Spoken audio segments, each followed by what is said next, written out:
Started off with a bit, now I got coin.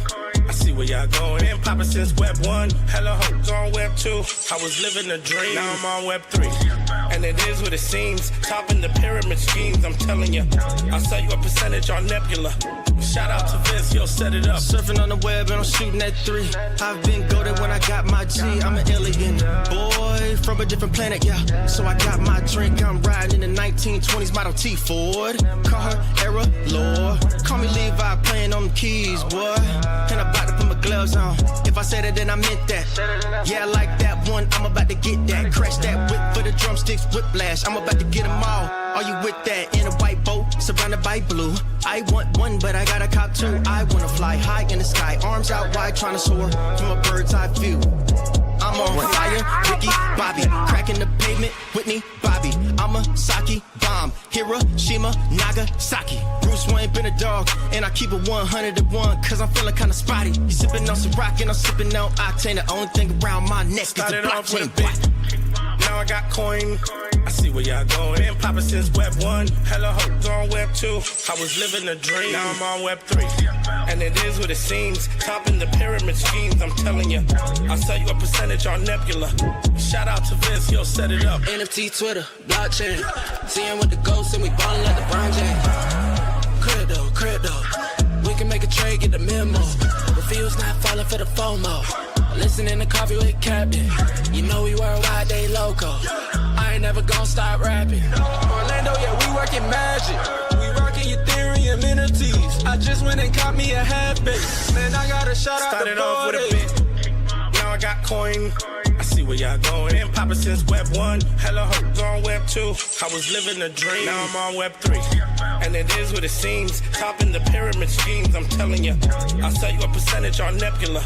Shout out to Vince, he'll set it up. Freaking the mood to choose one, but they got knowledge to move, son. I'm shocking in shades with my brother in suits. Yeah, them blues is coming. Even though it's hard to pick, eeny, mighty, mo, soda on the mix, no biting lips, it's time to go. Index number 1, no thumbs up, you gotta scroll. Looking at the ghost in studio, it's time to go. I had a helmet on by myself until I met a mask that wanted to have a face off. So I had to bring my chainsaw, full tank of gas in the ride with my brakes off. I'm A1, but a different kind of steak sauce.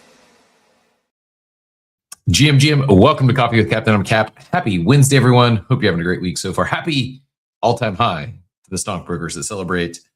Love to see it. And the Satari Must Die fans that also celebrate all-time highs.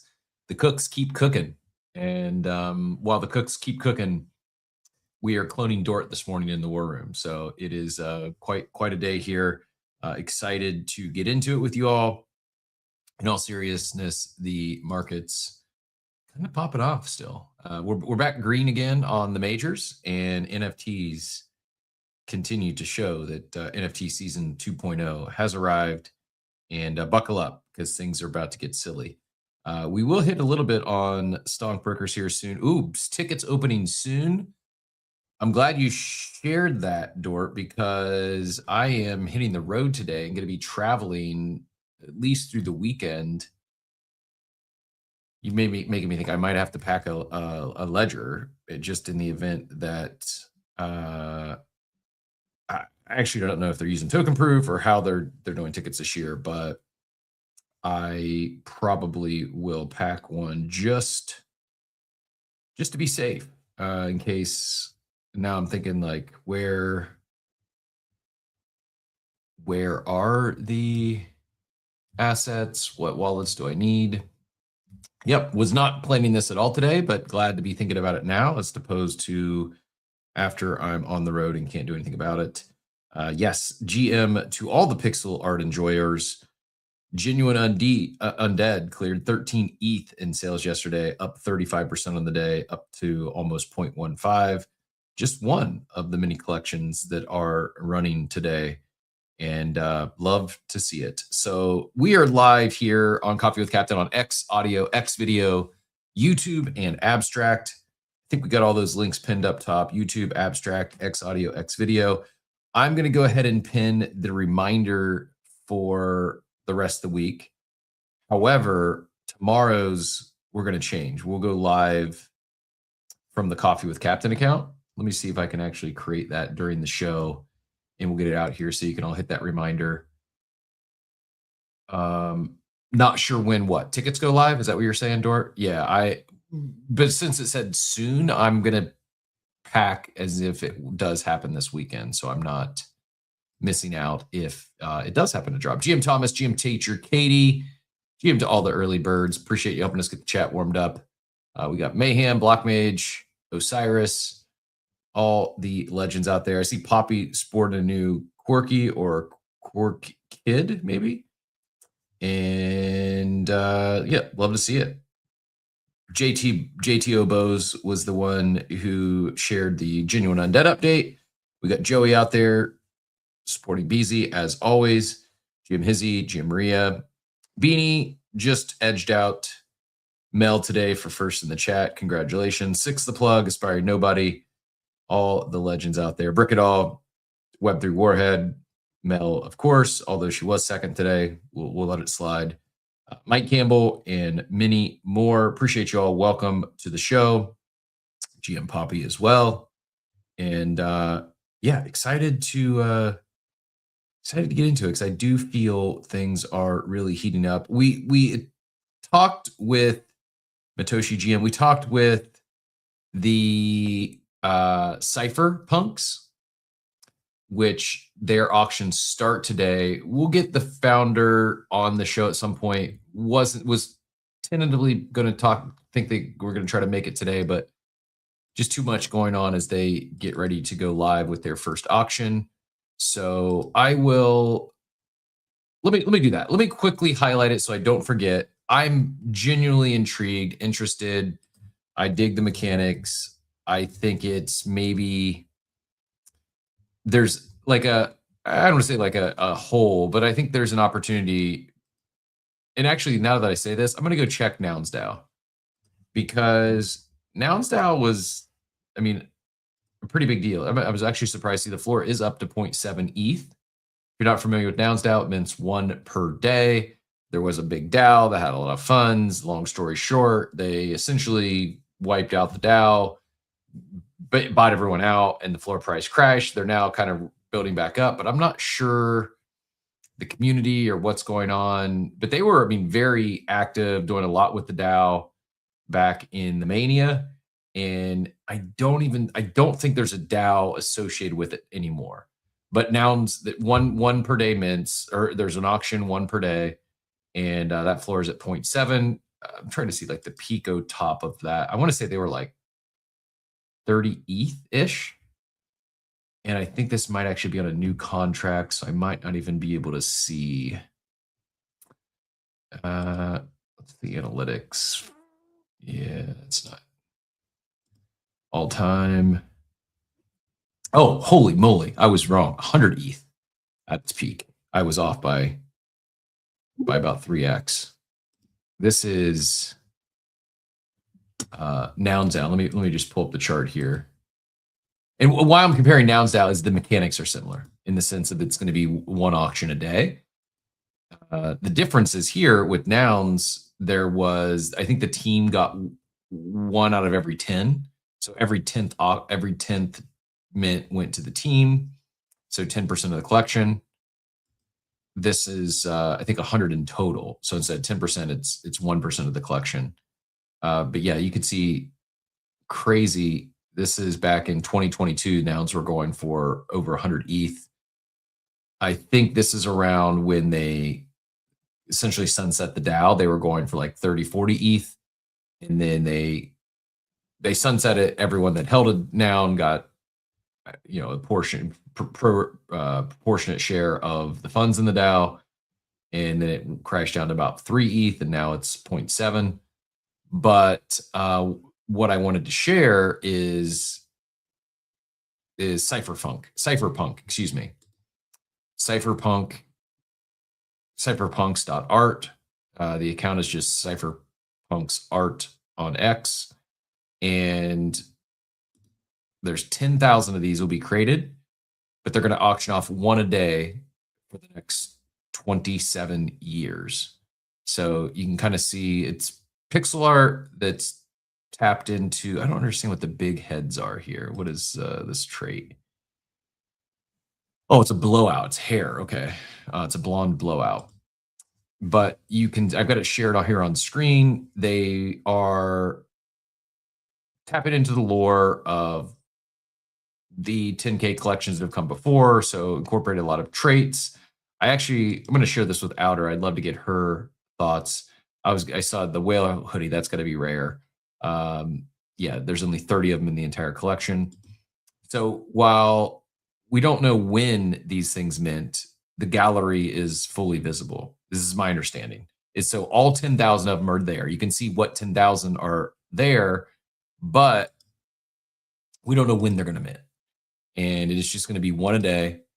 You can see there's 9 aliens paying homage to the CryptoPunks. Just 9 aliens. So like one every 3 years if it hits the averages. There's 24 apes. Again, I believe that matches the CryptoPunks number of apes. And then some of the other stuff, they got a bones one here. What is coffee? I might have to get one of these coffee. Gold, there's 46 in the collection. This is the same amount of gold as there is in the Bored Ape Yacht Club. So there's 46 gold apes. There's 46 gold cypherpunks. So they did things like this by matching the number of aliens in punks, matching the number of gold that are in the apes. And yeah, I dig it. I am going to be keeping an eye on it because I haven't seen anyone talking about it yet. I think it's flying under the radar. The account itself has, oh Jesus, I was sharing the wrong tab the whole time. Sorry, let me actually show you. This is what I was looking at and I wasn't sharing it properly. But you can see the gold apes. It's got the squiggle flying over its head on this one. Not gold apes, excuse me, gold skin. The same number as in Bored Ape Yacht Club. What is this head? Oh, an astronaut helmet. Okay. Try to secure one of those. Anyways, you can see the full gallery. You can scan them all. There's like a Crocs hoodie. There's a whale hoodie. I dig the traits for pixel art. I think it's pretty solid. And the biggest thing that excited me is just the mechanics. Long-term project, 1 auction per day for 27 years. What I don't know, though, what I need to find out is the 1 auction per day. Is it just going to the artist? Is it going into a DAO or a fund, a community fund? That I don't know. But they've done some, like a flamethrower here. Like I don't know. I think it's a solid job with pixel traits. I think they've done a pretty good job with it. I shared earlier, that there's 9 aliens that matches the punks. Number 9 aliens. There's 24 apes, which again also matches the 24 apes in the CryptoPunks collection. And there's 88 zombies. Again, also I think same with punks. What I was trying to find was, so there's a number 23 jersey.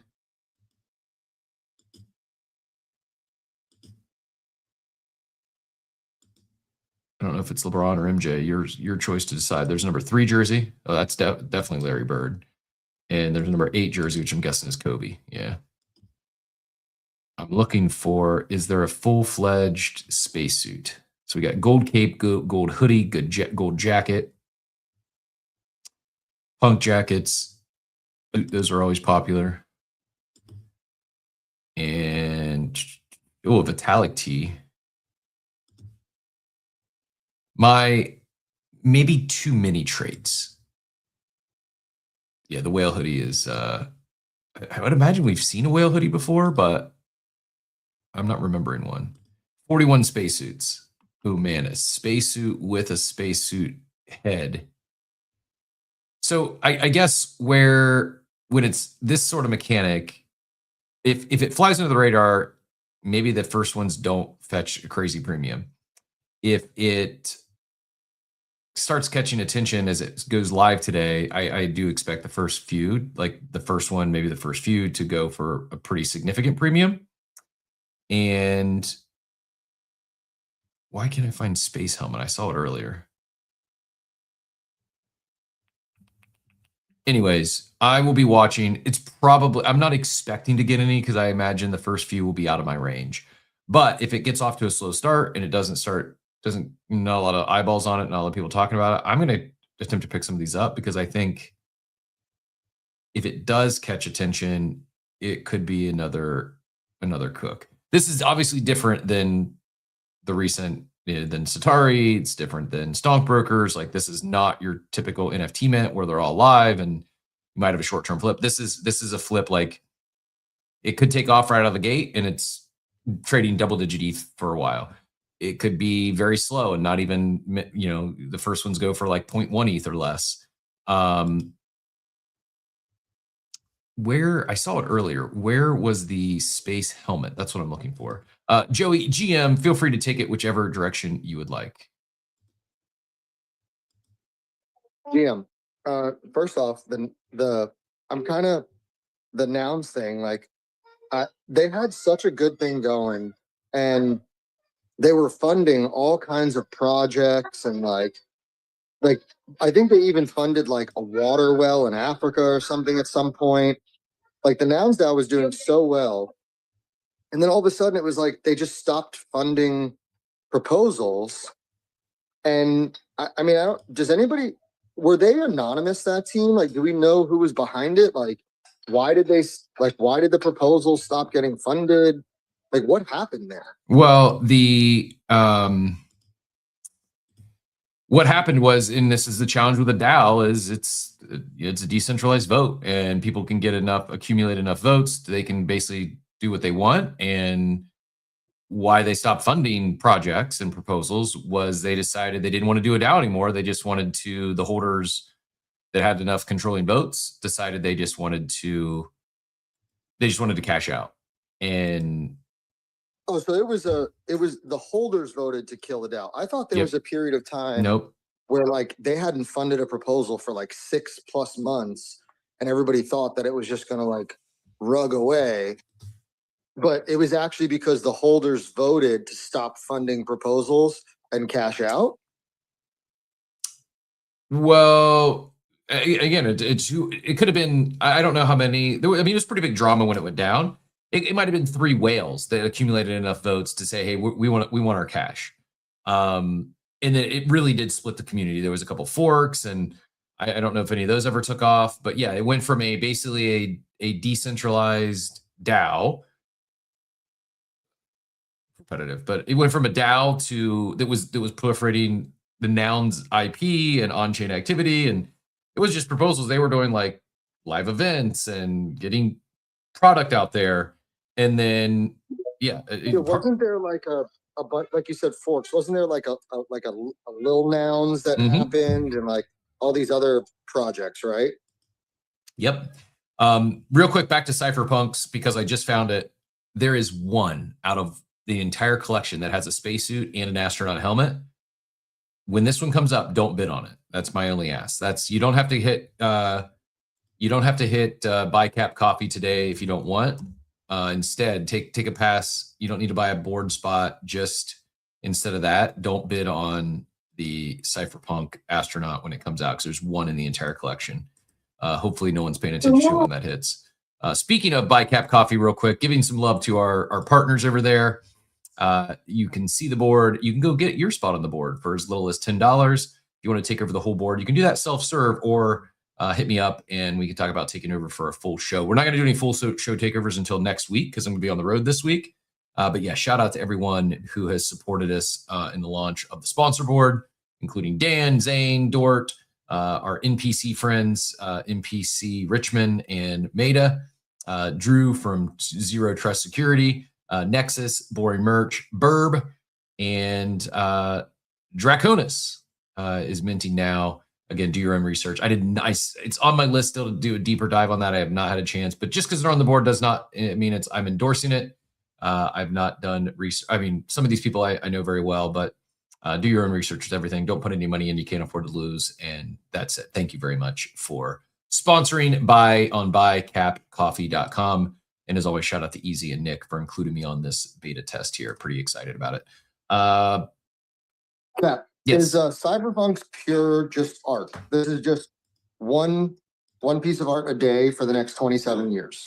So it's a Because I think that's a really long time to keep attention for just art. yeah. So reading off their site, what I know is create art through code. Cypherpunks is a digital ecosystem where the art, the record, the marketplace all live on chain. It has built 10,000 pixel identities, auctioned daily for 27 years. There's no pre-sale, no allow list. Prices are set by the free market. One punk a day for 27 years. Each piece will be fully has a full 24 hours for anyone in the time zone, in any time zone to bid. The auction rate is fixed in the contract, not even the team can change it. So it's one a day, no exceptions. It's an English auction, just ascending, open bidding, highest bid wins. Every piece is priced by the market. 98% of the supply goes into the public market. There is 100 that are held back for the team, and another 100 that are artists and basically like for collaboration pieces, but only 100 of the 200 are going to the team. Again, 27 years from Genesis to final piece. Anti-snipe, they're calling it. A bid in the final 10 minutes resets the clock to 10 minutes. And then the final piece is estimated to be completed in 2053. Hopefully we're all alive then. It too will be auctioned like the rest. It's permissionless. Anyone can bid. Anyone can settle a closed auction, and refunds are handled by the contract. 100 artists drawn blind, and 100 team drawn blind. So that means like of the 10,000 that are already there, they will be pulling, which 100 go to the artist and which 100 go to the team blind. In all 10,000, my understanding, they're already on chain. Like they're on chain, not IFPS. They're actually on chain. They're etched, and so hold a cypherpunk and etch your work permanently into Ethereum. Then sell it from your own immutable contract. Your terms, your price, no platform fees ever. Nothing lists here unless the art itself is on chain. No links, no servers, no exceptions. Keep holding, your work lives forever. So Etched is the online marketplace. They're also launching with this. Or I'm sorry, on-chain marketplace, excuse me. What I'm not seeing though is, so Hashed is the publication, offers long-form articles on digital art, featuring reviews.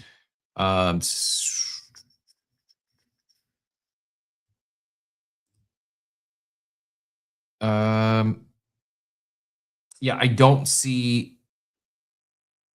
It may just be art, which is fine, but what would get me really excited is if 7 years of attention is a long time. But it is, if we're talking like 10K PFPs, it's not necessarily a long time if we're talking art.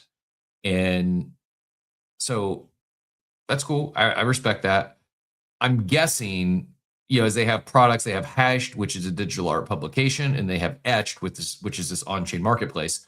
I'm guessing that's the business. Like I don't know. I've just traded a couple DMs with the team, but my assumption is they're using cypherpunks in the 27 years of digital art one a day to draw attention to Hashed, which is their digital art publication, and Etched, which is their on-chain marketplace. And then maybe we see some of the mint funds somehow rotate into Etched, or again, I don't know. I'm truly just guessing here. But you can see this is, Laws in it is a an X copy that they are basically deploying a contract with your art on chain. So as I understand it, like you could take your Bored Ape and etch it on chain and it lives there forever. You could, so more, we need to get the founder on to talk more through it, but that's, as I look through their site and just, I did not read the whole manifesto, but that's my belief, is that they're going to leverage the Cypherpunks art collection and these auctions to fund their digital art publication and their on-chain marketplace. Does that make sense?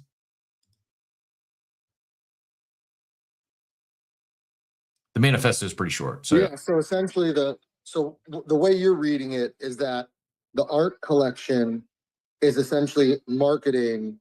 Yes. For marketing and funding, right? Especially if this thing takes off. And I mean, imagine if these go for 1 ETH and you bring in 1 ETH a day, like that could fund these, this on-chain marketplace, and in a digital publication pretty quickly.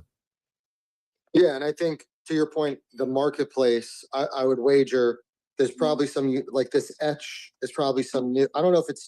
I'm not a dev, right? I don't know how new this idea of like etching your NFT on chain or whatever is, but I would wager they're probably the point of their marketplace is to create a competitive balance with these other marketplaces that are charging fees while also, you know, competing against IPFS where your stuff doesn't actually live on chain, it just lives on like the cloud.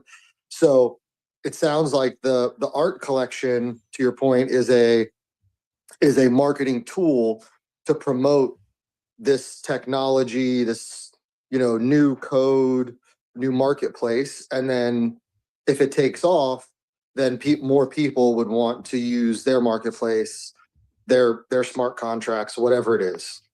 Yes, that's my assumption, kind of my read on what we know thus far, and could be wrong. Maybe there's something else there, but the manifesto, I'll read it real quick and we'll go to Poppy. Says the cypherpunk movement understood that systems and code values and values shape culture, privacy, autonomy, freedom. These were not rhetoric. They were operating principles. Code, the cypherpunks insisted, should serve the people using it, not the institutions watching over them. Cypherpunks carry that conviction into digital art, identity, ownership, and curation as primitives.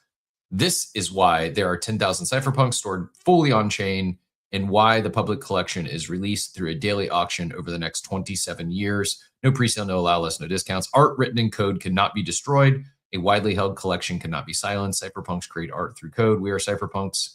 We, the cypherpunks, seek your submissions, your participation, and your voice. Onward. Kind of to me, I think I'm pure speculation, but I think there might be something there beyond just the art. Not that there's anything wrong if it's just art, but I am, and you can see this was published on chain. So this is in their, it's not just their on-chain marketplace and the NFTs on chain. They're putting, you know, kind of like there's, so yes, Mayhem says, you know, on-chain art is not new. Agreed. There's also been prior digital art or digital publications that put stuff on chain. Like I think of what's called Mirror and Paragraph, maybe. I don't know. There's been a couple. They haven't really taken off, but this is one of the two products that they are essentially launching along with the collection.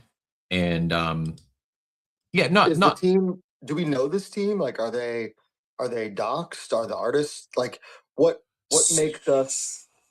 So, and again, I mean, maybe these are not questions we should be asking, but I feel like in 2026 we should ask. Like, are these people that have been in the space for 5 years? Do we know who these people are? Are these just randoms that are showing up and trying to do something? Like, who are they? Great question. I did share that manifesto. I shared that it's on chain. You know, again, it's just text. So that's pretty easy. None of this stuff is new per se, but I don't know if anyone's quite nailed the on-chain media publication or obviously ordinals on chain. I don't know if like inscriptions, I think they call them, where they're putting the an easy way to put ETH art on chain. I don't know if that's really hit yet and taken off, but to your question on the team, I do know who the founder is. Let me see if. Okay, yeah, he's got the bio in. He's got Cypherpunk's art in his bio. So I wanted to make sure I wasn't sure if they were doxed or not. But I'll share. Kenny is his name, and I'll pin his account up top. Kenny Leinhard is the founder. He's also a member of the Doom DAO. And KennyLeinhard.com. You can see his personal site. He is. So back to 2017, founded EOS Writer, the leading information hub for the EOS system, first venture building media products from scratch. 2019 to 21, built Crypto Writer into a leading crypto publication with investment from Block One, managed 30 plus writers globally through a Voice.one partnership. And then in 21 or 22, opened Australia's first physical NFT art gallery, hosted events for Binance, featured on the Kraken podcast. And then in 26, founded Cypherpunks and Motherbird AI, building a portfolio of products across artificial intelligence and digital art. So there you go. Cypherpunks, Hashed, and Motherbird, the current projects. And I will pin Kenny's account up top so you can do your own research there. But yeah, I mean, good questions. Like, probably should be doxed in today's world, but I also don't take issue if someone wants to remain anonymous either. Copy GM, it's been a while. How you been? Welcome back to coffee. GM guys. Yeah, I just I was in Asia for a couple weeks. How was that? And then jet lag. It was a week of actually my sleep schedule was completely jacked up. So it was a great trip though. Nice. What was your favorite part? What happened? What was your favorite part? We hit Tokyo Disney. Oh wow. So that was really cool. We went there last year, but we only did like a portion of the park because it was about 110 degrees. But Tokyo is very, very hot. Tokyo is kind of like Miami, very similar. I don't think I knew that. Yeah, dude, it's it's super hot, especially during. I definitely didn't know that. Summer. Yeah, no, I never knew until I went. The first time I went to Japan, I'm like, damn, it's hot, you know? And they have like very tropical, like very Miami. That was really cool. Then we did some business stuff over there for a couple days. And we went to Singapore, and Sentosa is like this really new, modern, just like badass tour spot. I would definitely recommend looking into it. It's a far flight if you live, honestly, it's a far flight if you live anywhere besides Singapore. So it was the total trip with everything was like 50 hours of flying time. And we took our son, who's 2 years old. So that was fun, but he did a pretty good job on the flights. It was really good, man. Nice. Sentosa. How is Disney World Japan compared to Disney World Orlando? Did you go to both parks, Poppy? No, we didn't. We only did Disney Sea. So we actually only did Disney Sea last year as well. So I've never been to, Magic Kingdom, I guess they call it. Oh, really?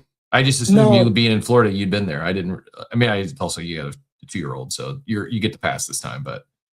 Yeah, no, so Japan has 2 parks, Sea and Magic Kingdom. Obviously the Orlando parks, I've been to every one. Okay, you have. Okay. I was. Yeah. Got it. No, I was just in Japan. They have a Magic Kingdom, and that one we haven't gone to yet. But it's great. I'll tell you. Here's like the biggest thing about Japan, and you just like learn to love and respect it. It's about the culture. They're so clean. So like, there's not even like, it's so weird. They don't even have garbage cans. You know how like you walk up to a building, you're walking the streets, you're walking around, and there's just garbage cans everywhere. Like that doesn't exist in Japan. You have to like hold your garbage, and they like stick the garbage. Oop, I lost you. Why we lost Poppy though? Joey, is it just me? Can you hear him or no? I heard Poppy Cap.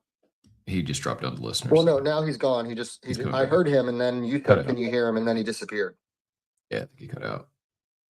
Is that better now? Yeah, we got you back. Oh, real quick, there you talk go. about Japan and their cleanliness. That was one thing that stuck out to the World Cup for me was they bring their own like plastics, supermarket bags, and they like swing them around like the terrible towel during the game. And then after the game, they pick up all their trash. Like a lot of dirty Americans just leave all their cups and trash and stuff on below the seat underneath them. And the Japan folk all took their own trash away and helped clean up the stadium afterwards.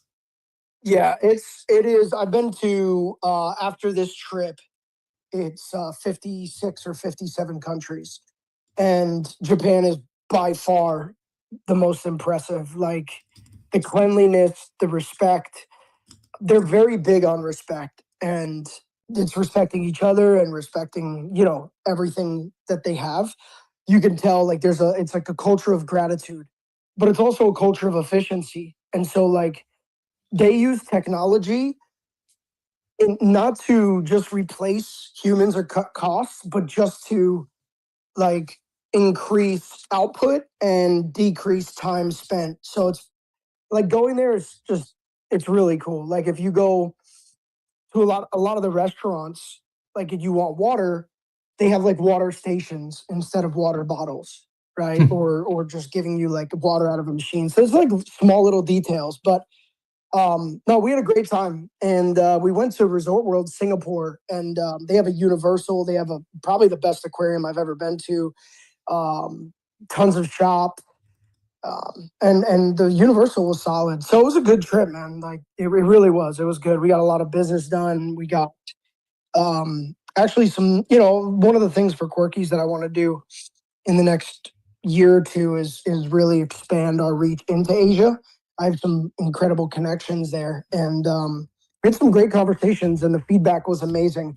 And I think like every NFT IP believer needs a trip to Japan, because the culture there is so promising. And I think like every time that I've gone, so both years that I've gone, I leave with this like rejuvenated energy that we're on the right path. And I'm like, what we're building is relevant, and it may not be relevant everywhere, and it's not relevant in every culture, but it's super relevant in Asia. Like walking around Disney, I'll give you an example. Walking around Disney, a lot of people like cosplay, right? So they dress up, or they're wearing like they all wear like cat ears, rabbit ears. Like I'd say 40% of the people in the park are like in character, and like 70% on there, like the women, young and older, not so much, but I'd say definitely teenagers and like young adults, especially, very high percentage have a Labubu or some kind of plushie attached, if not 2, 3, 4, 10 plushies attached to their bag or their backpack. That is like the most relevant thing and observation across the board. So like they're very big on IP. Obviously the gacha machines are everywhere. So like when we were staying in Shibuya is like a really incredible city, and we stayed right in the midst of it, like really nice hotel. Everything's walking distance. So your restaurants, your shops, everything. And just like walking down randomly, like an outdoor mall hallway, there's these gacha machines, and there's people there every single time. Like they're just popping some coins in the machine, and there's like all these little, there's just these little toys, these little small 1-inch, 2-inch, sometimes less, like little figures. And it's just really cool, man. For what we do, it's such an eye-opening experience, and it just builds a lot of belief. People talk about taking this IP and what its potential is, and I don't know, sometimes you sit on Twitter and you're like, damn, dude, like you hear all this stuff. Oh, there's not that many people, NFTs are dying, blah blah blah. And you go out to the world and you realize if a team is pushing in the right direction and really has intentions to expand into the real world outside of this, that there is a huge path, even if you capture the smallest little percentage of it. It's exciting, man. I've not been to Japan. I'm kicking myself because I did Ape Fest Hong Kong, and I had talked about doing like a regional trip and exploring Japan and just more of the area, and I didn't. Hong Kong was amazing, vastly exceeded my expectations, but I'm regretting not exploring more of the area when I was over there, because the flight is no joke. And I even saw it in Hong Kong, like to your point, IP is everywhere. They love their character IP in Asia, and I'm not surprised, but it's also, I think, confirming my priors on the whole gacha machines. Is, I was saying this yesterday, like we're going to see more and more of this. Like and I say this complimentary to Beezy, because they saw it coming. They were very early to the gacha explosion. Like I would say, like the higher, like gachas went from claw machines and candy things that were like a quarter to where now people are dropping several $100s for a chance at a claw pool. for these Grail Pokemon and Grail, collectible cards. I see that continuing. Like I mentioned yesterday, like someone's going to do it with stocks, and lo and behold, Stonkbrokers is shipping this. They also ship their meme launcher, and the first coin ripped up to about 2 million derp, it's called. And floor continued to just go up in kind. It's up now to 3.04 ETH this morning. We'll see if we can get that coffee with Captain Pump this morning to take it to 4 ETH. People are asking, is Stonkbrokers going to flip Pudgy Penguins? That is the conversation that is, I just saw in multiple chats this morning, multiple group chats calling for Stonkbrokers to flip Pudgy Penguins. And if you didn't see that in your group chat, you can tell your group chats that that's the rumors that are swirling. Every single, not everyone, most group chats are talking about. I'm kidding. I'm just making this up. But we're starting the rumor here on Coffee with Captain. We're bringing PvP back.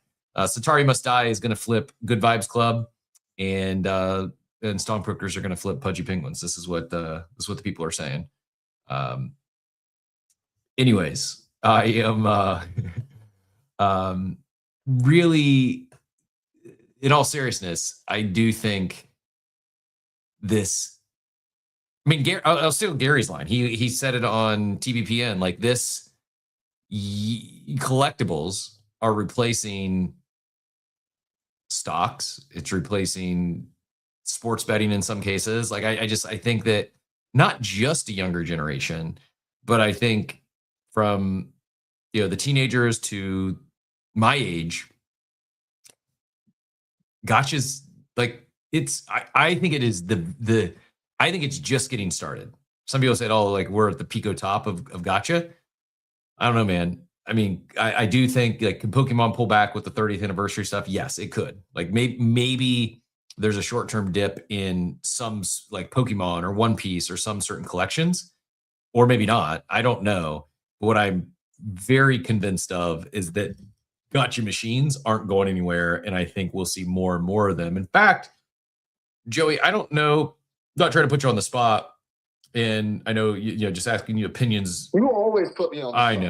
I know, but you do it yourself by being here and sporting that BZ badge. So my question, and fully understand if you can't answer or maybe you can, but not able to answer, is this on the BZ roadmap? Like white labeling, private labeling your technology to others who might want to do. No, I'm not talking like, oh, GameStop wants to do a collectible gotcha, collectible claw machine, so they get rid of the whatever they're using. They start using Beasley's technology for their Pokemon and One Piece pulls.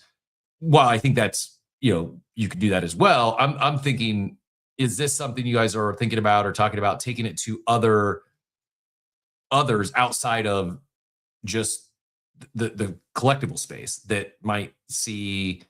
Like GameStop, why couldn't they do a gotcha with video games? I guess maybe it's because they're all about the same price, so maybe that doesn't work. But I mean, that's what we're doing with Lionsgate. Okay, cool. Can you expand on that? So essentially Lionsgate.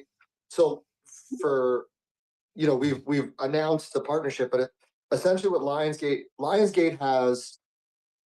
is the movie studio, right? And then they have a membership fan club, I guess you can call it, for a lack of a better terms, called I can't think of what it's called. It's like LionsgateClub.com. There you go. So, and they have, these are all the fans of the Hunger Games, John Wick, Saw, what are some, all these big movie franchises, right, that are from Lionsgate.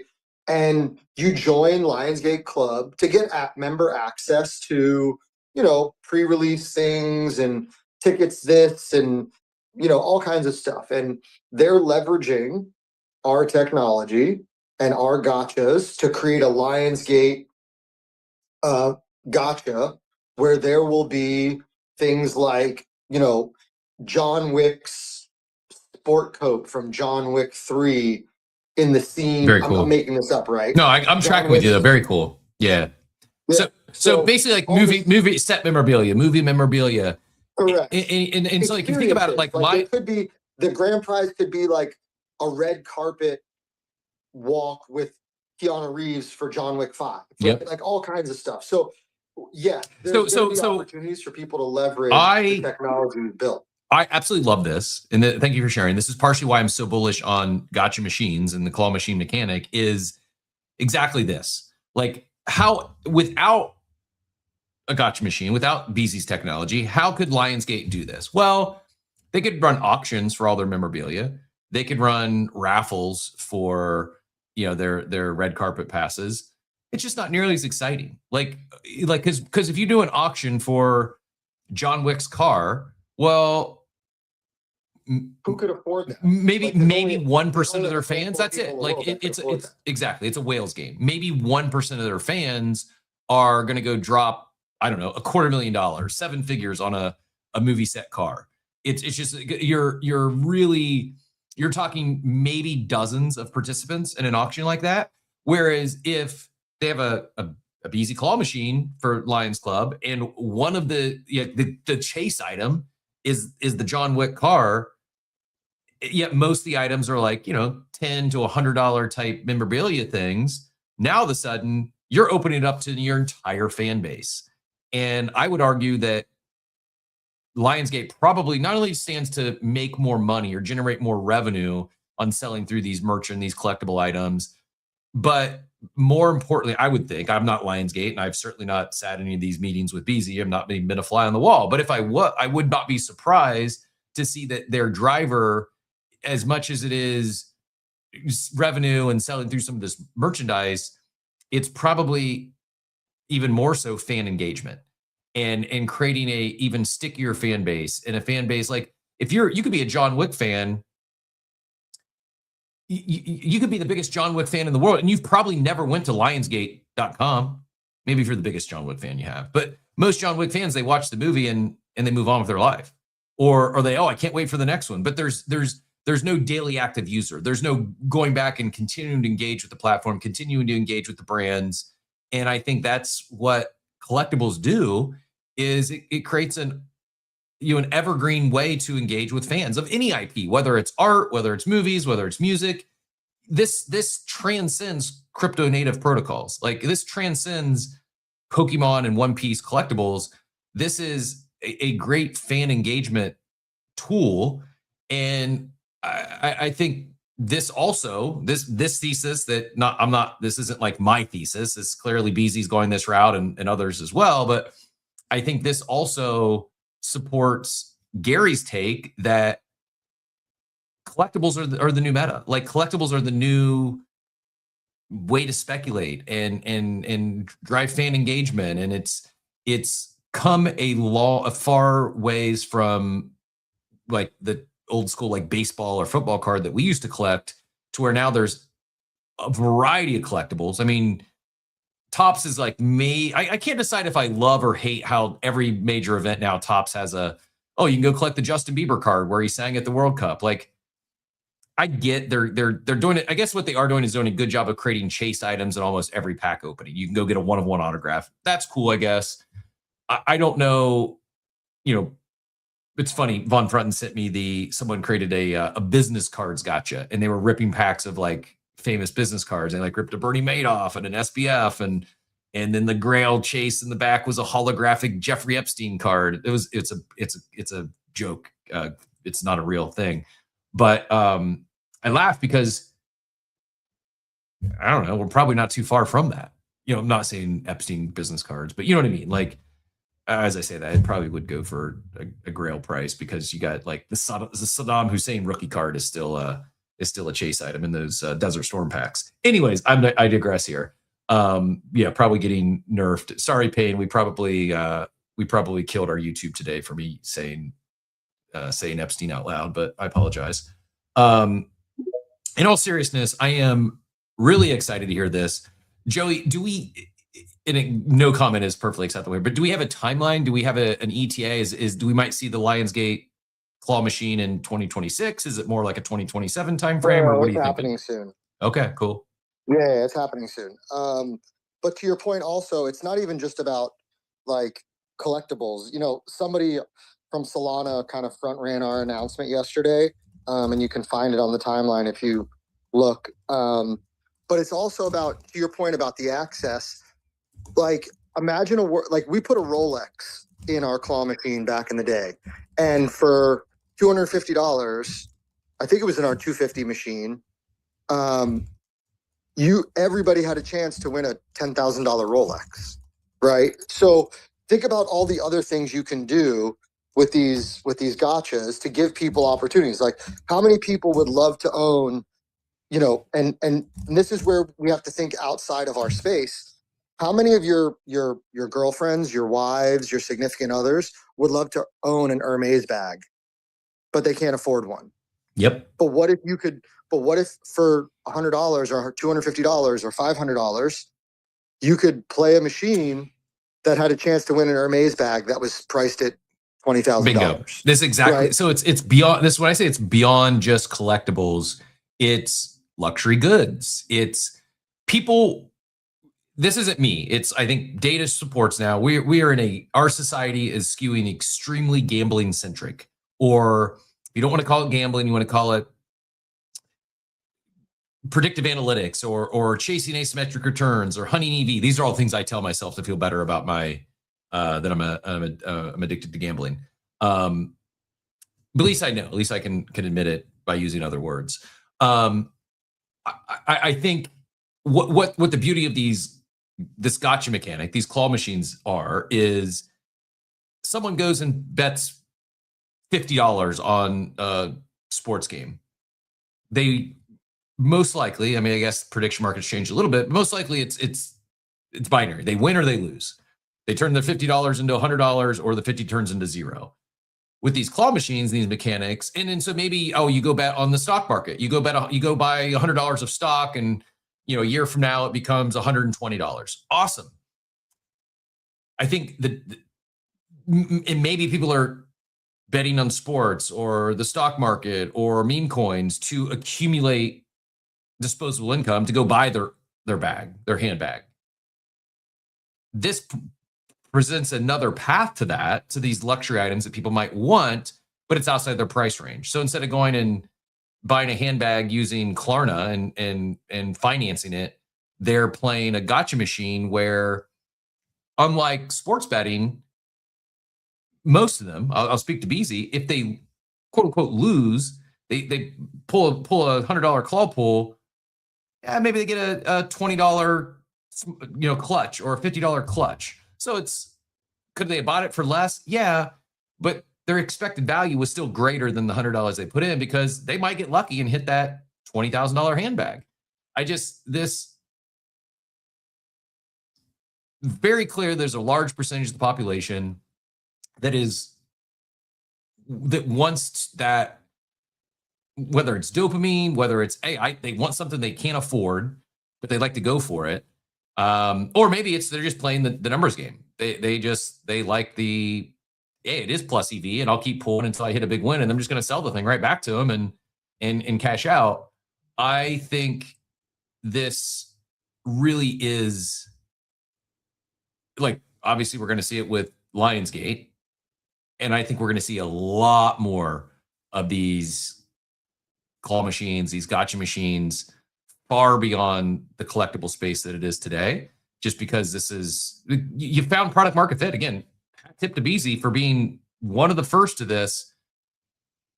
Like, I'm old enough to remember before it was even called Beezy, when they launched on Blast, and they had some success with Blast Gold, but it wasn't doing near the volume, the records that they do today, because it was so early and people weren't there. Now it's, whether it's collectible cards or it's NFTs with FWA, like, this stuff very clearly has found product market fit. And I think we're in probably the top of the first inning in terms of what sort of products, collectibles and beyond, that we see introduced in these things as we move forward. Like, I could see you go to a sporting event, you go to a football game, you go to a soccer game, you go to a baseball game, and instead of going up to Will Call, or instead of going on Ticketmaster, or you go on Ticketmaster and you could buy your ticket, or you could enter the claw. Like, hey, I just want to get into the game, but instead of buying a nosebleed seat for $50, I'll pull the claw for $100, and worst case scenario, I still get the $50 nosebleed that I was going to buy anyways, but maybe I get front row. Maybe I get behind home plate, like that is, I mean, on field passes, backstage. Someone's shipped this for sports. Like that's going to happen. Like I'm like, someone's going to do that, like for almost for sure, because sports betting is already so ingrained in sports culture. Like you can't tell, like I would do this. I'm the customer. I went to my first, European football match this past weekend, saw Wrexham and Leeds United. And I got like decent seats. It was like, at the, we could see good, set pieces. The corners, we were right at one of the corners, right? Like literally right on the tunnel where players went in and out. So like, this is not like, it's not like 50-yard line, but actually in football, soccer, like being, at a corner or behind the goal, maybe even preferred. Anyways, like they were decent tickets, but I didn't really care where I sat. I wanted to go to the game. I wanted to experience it.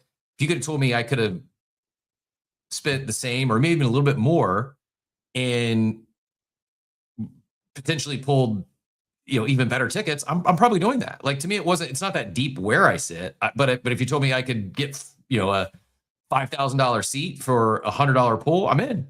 And in worst case, I still get a ticket.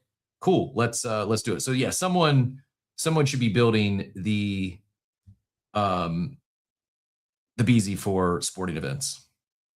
Cap, can I add two things real quick too about this? So for those that don't know or don't go on a platform like Whatnot, just last year alone, and it's already growing big more this year. Last year, Whatnot, right, which is just one platform that doesn't include eBay Live, Fanatics Live, right? Whatnot did $8 billion in platform GMV last year, and the majority of, probably overwhelming majority of what you see on Whatnot are buying into breaks, repackers, dollar auctions, right, on collectibles, whether it's signed baseballs, whether it's trading cards, whatever. Okay, so like I have a buddy that I met in the industry. He does really well. He actually lives up in Cleveland, Ohio. He's like the GM for like the largest commercial Ford dealer in the country. He used to go to casinos when he was married, and he has 2 kids. His thing was on the weekends. He went to casinos, right? He spent a little bit of money, got a divorce, could no longer go to casinos because he has custody of his kids. So now what he does, he just buys into Whatnot breaks. He buys into Whatnot breaks, hoping to win, that Cooper Flag auto or, right, the Tom Brady manga card. So instead of driving to casinos, sitting in a smoky room, spending 6 to 8 hours, where to your point, he could lose everything and walk out with nothing, he buys into Whatnot breaks and Whatnot repacks. Like this is this idea of the collectibles industry and gotchas and buying into breaks is in my opinion, starting to overtake, and this what was going to the casino, right? Like this is what people would rather do now, sit in the comfort of their home.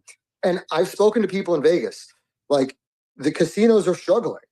And I think it's because a lot of people would rather stay home and do, to your point, prediction markets, buying into breaks, like all these other opportunities. And the other thing I'll add is what people don't talk about is this space is cash. When you go to the National or when you go to Fanatics Fest or you go to your local card show, everybody trades in cash. So if you have some money and you want to procure some gains on that money without having to report those gains, how do you do that? You buy a Jordan card for $20K, wait 3 months, sell it for $25K, all in cash. Again, this is not advice. Don't try to cheat the US government, right? Don't try to not pay your taxes.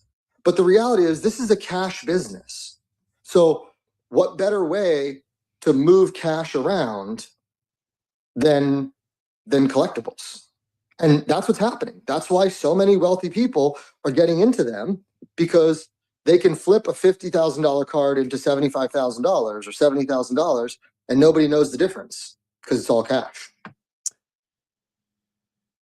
In case of investigation, I was put here by a third party. Don't know who these people are. I kid. Just kids, don't launder funds, pay Yeah, your taxes. not financial advice, but that's the reality of the industry, though.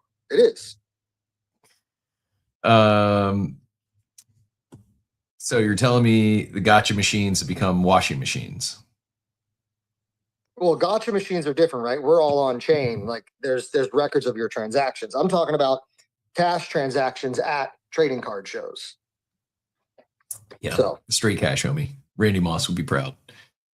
Randy would be proud indeed. Man, congratulations to everyone who hit on their Bored Ape Yacht Club jacket. I saw Steve and I think Dort might have got one. Sorry if I missed that and I'm wrong. I think Steve, Dort, and Peter all secured their jackets. Congrats. And congrats to the Klanos team. They sold, I think, whatever, 70,000 packs. And I want to pull up some. Okay, we do have 1 week. I was starting to freak out because I had 10 packs that I hadn't opened yet. And so I have 1 week. You have 1 week to open your minted packs to complete your episode sets for Hebrew bonuses. Okay, so that's it. I was starting to get concerned that once they stopped selling the packs, that there was no more Hebrew allocation, but that's not correct. Let's do this. Let's do a quick coffee break. We'll come back. We will give you the update on Klanos. We'll do a market update and talk about the cooks that keep cooking. And while we do the coffee break today, though, we're going to share our sponsor board by capcoffee.com. Yes, clock in 456. And let me find some good background music here to go with the coffee break. Let's go. Everyone loves original Pokemon. So we're going to go Pokemon. And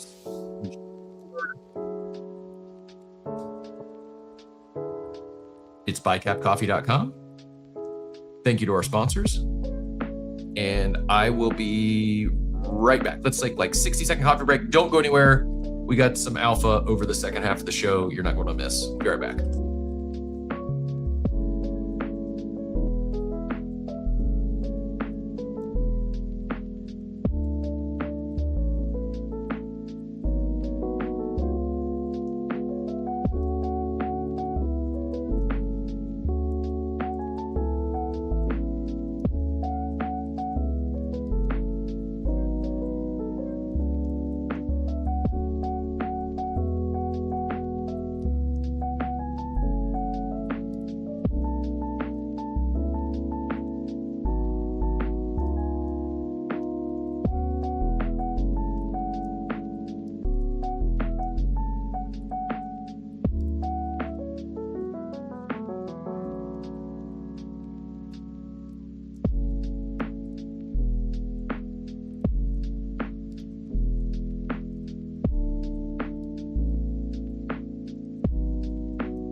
All right, we are back. Welcome back to Coffee with Captain. Smash that like, repost, and bookmark if you haven't already done so. Hit the like and subscribe button over there on YouTube, and it'll bring 7 years of good luck. That's what they say. Actually, if you subscribe to YouTube, for those of you who haven't done so already, that's what's going to lead to stonk brokers flipping pudgy penguins. And then look out, they might have apes in their sights next. good time to get in a market update here. Sorry, just catching up on the chat briefly, but yeah, I wasn't aware that card shows were such a cash business. I mean, it makes sense, but I was not. I just assumed Venmo, etc., was largely adopted, which maybe it is, but I understand why they may prefer the cash. But let's get into daily market update. This will take us into the next conversation. We'll start with majors, and then we'll hit NFTs, and then that'll carry us into the next chat. But this is the daily market update. We will be right back in about 20 seconds. Coffee brewing. Yeah, the market's in play. Charts on the screen. What the numbers gonna say? We got offer in the cup every single day. Coffee with Captain. Market update on the way. I saw we have a wild Joe up here. So before we go to market update, Joe, GM, you want to go ahead and get in here? No, you just ran the thing. I'll wait. I will. This be a quick one. We'll fly over. I mean, target majors are kind of. I mean, they're up. We'll take it. It's a green day after a red day yesterday. Everything in the top 10 is green, albeit 0.5%. XRP leading the way at up 2%. Monero's up 2.58%. But you got to go down. I mean, Chainlink is down 0.01%. Zcash down 1%. For the most part, pretty positive day. ETH up 0.76% to 1903, and Bitcoin up 1.18% to 64K. So not like an exciting day, but better than red. So we will take it. Where it gets exciting is we head over to NFTs. Sorted by volume here, stockbrokers once again over 100 ETH in volume, up 44% on the day. 3.04 ETH. Next in volume is Pudgies at 4.05 ETH, down 0.3% on the day. Apes down 1.2% on the day. Satari Must Die up now over 0.2 ETH. They're up 25% on the day. CryptoPunks are basically flat, down 0.3%. Mutants, same thing, down 0.5%. They're at 1.2. 10,000 tokens, the lowest entry, I think, still to get into FWA. They bounced a little bit up down to 0.0478 at 23%. Mine Boys up 1,574% to 450 Ape. This is, I think, King Pickle, original project on ApeChain, and he was the one who did a launch on the Stonkbroker platform. And there's some tie in there, but I'll see if I can do some more dive in and find out the details here in a bit. Hypers down 0.1%. The Hood. Newer collection, it did 1,400 sales on 20 ETH in volume. It's 0.0017. Milady's down 3%. Godpool down 14% at 0.0195. And Friendship Bracelets, that now is the lowest entry. It's 0.0432. Friendship Bracelets and 10,000 tokens, I think, are the two lowest priced NFTs to get into FWA. That Friendship Bracelet at 0.04, puts it up 32% of the day. Normies pulled back another 13% to 0.264. I mean, in all seriousness, I was joking earlier when I said Satari Must Die to flip Good Vibes Club. One is trending up, one is trending down. I think I'm not knocking normies. I'm not. I think it's with motion and momentum. I think it's very realistically possible that Satari Must Die flips normies this week, if not today. Doodle's down 2%. Satari Must Die will flip them next. Please don't take this wrong. I'm just having fun with the whole PvP stuff. It's not that deep. Don't take yourself so seriously. Pio up 32% to 0.04, and Genuine Undead, as we talked about earlier, double digits gains on the day, up to 0.14 ETH himself. That's our daily market update. Thanks for tuning in. We'll come back to the Stonkbrokers here in a bit and talk about what they just launched. I do want to talk a little more about Claynos as well. And but without further ado, the one and only Warp Joe, GM, sir. What brought you up? Oh, I just have to. So Joey was halfway there. You still have to surface your capital. And that is the process of taking cash and turning it into something you can actually spend. Because you can take a $20,000 trading card and turn it into $30,000 or whatever. But you're not going to not be able to pay taxes on that and use that money for anything that's valuable, because you can't walk into a car dealership and buy a car for $30,000, because the minute you put down any dollar amount, you're going to have to fill out papers to tell them where you got that money. Same thing with a house. Same thing with anything of value. Anything over 10K, is that right? Is 10K the magic number? 10K. And the thing is you can go to, okay, so say you flip a card and you're trying to avoid taxes. You can go and quote unquote, not structure it, but get that money into your account in a handful of smaller deposits. But once you start doing that, you've committed a federal crime because the crime is called structuring. And so maybe you can do it 9,500 this week and 9,500 next week. But if you did $100,000 or $150,000 sale, how are you going to get that money into your bank and not flag AML and not end up with your accounts debanked and not end up on a watch list and not end up with, because the one thing that the government, see, here's what people need to understand. The government may have defunded most of the enforcement agencies, but that's not for you. That is for them. Okay. And them are not the government. Them are the wealthy people who paid for this government.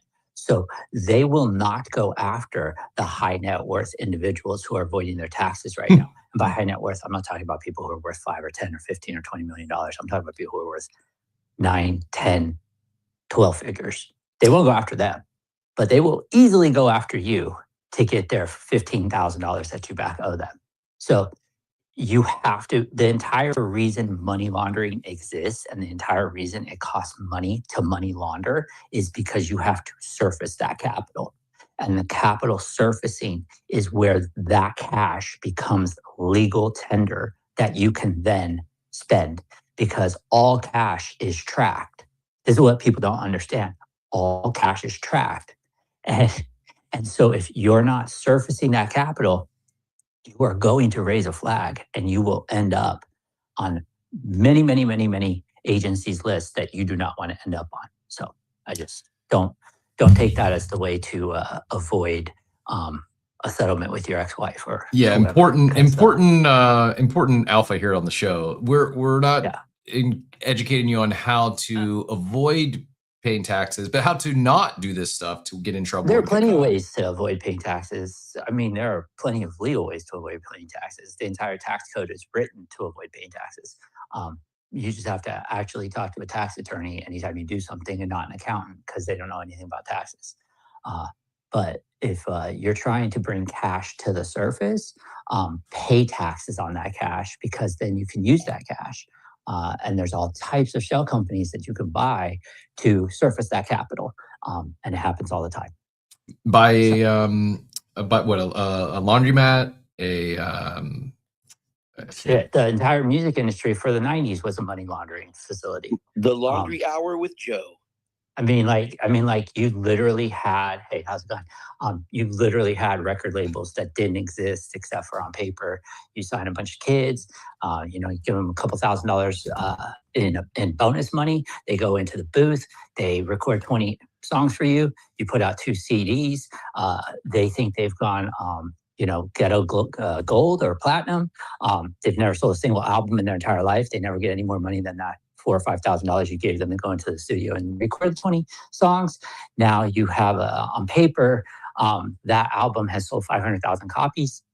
Then you do a summer tour, except you also own the tour buses.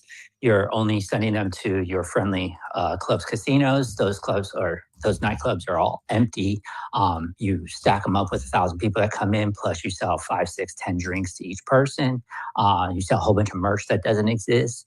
You own the tour buses, you own the lighting guys, you own the engineers, and you have a summer tour series, and that summer tour series never actually happens, and you can rinse $50 million through it. I've seen it happen for years. Music and arts. Art is an excellent way. Why do you think I have the platform? So anyways. I get a little nervous when I see both Joe and Drew on the stage at the same time. I'm nervous in the sense that I do something, that I misspeak, that I do something wrong. Is there a security threat?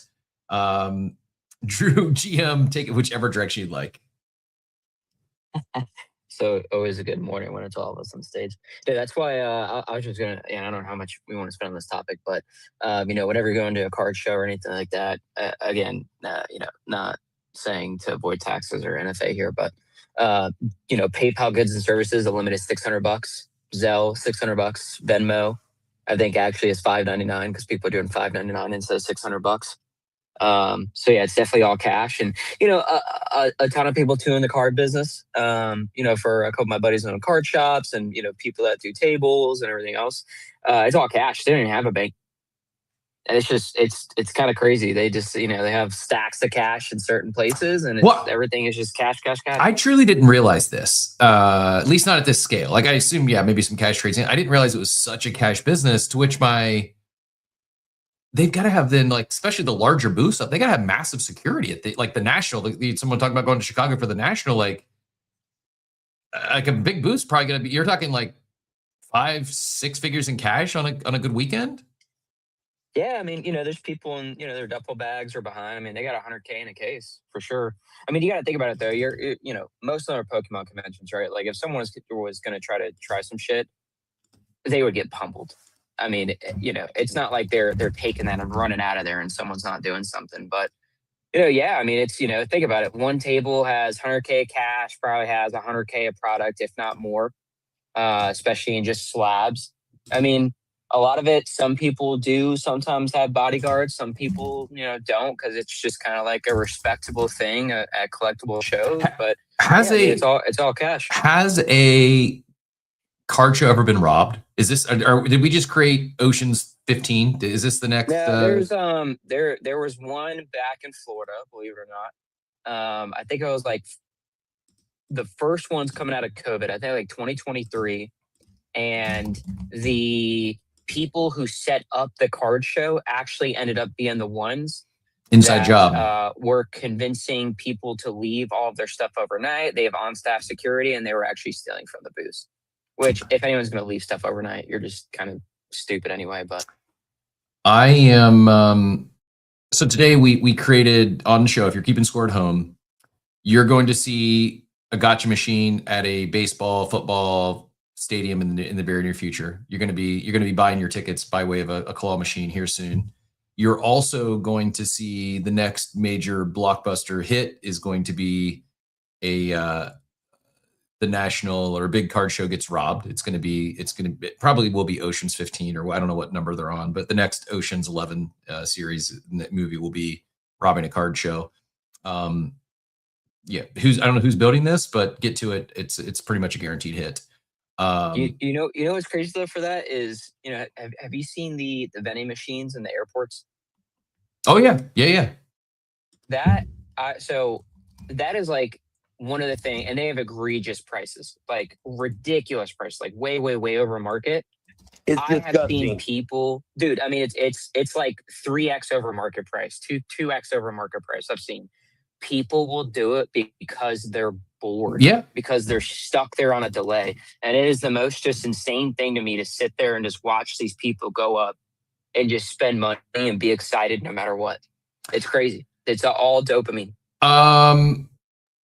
And not only expensive, the ones I've seen, they have no odds. Like you have no idea what you're getting. And the machines I've seen, like, it is so poorly done, yet there's still people putting money in it because they're bored.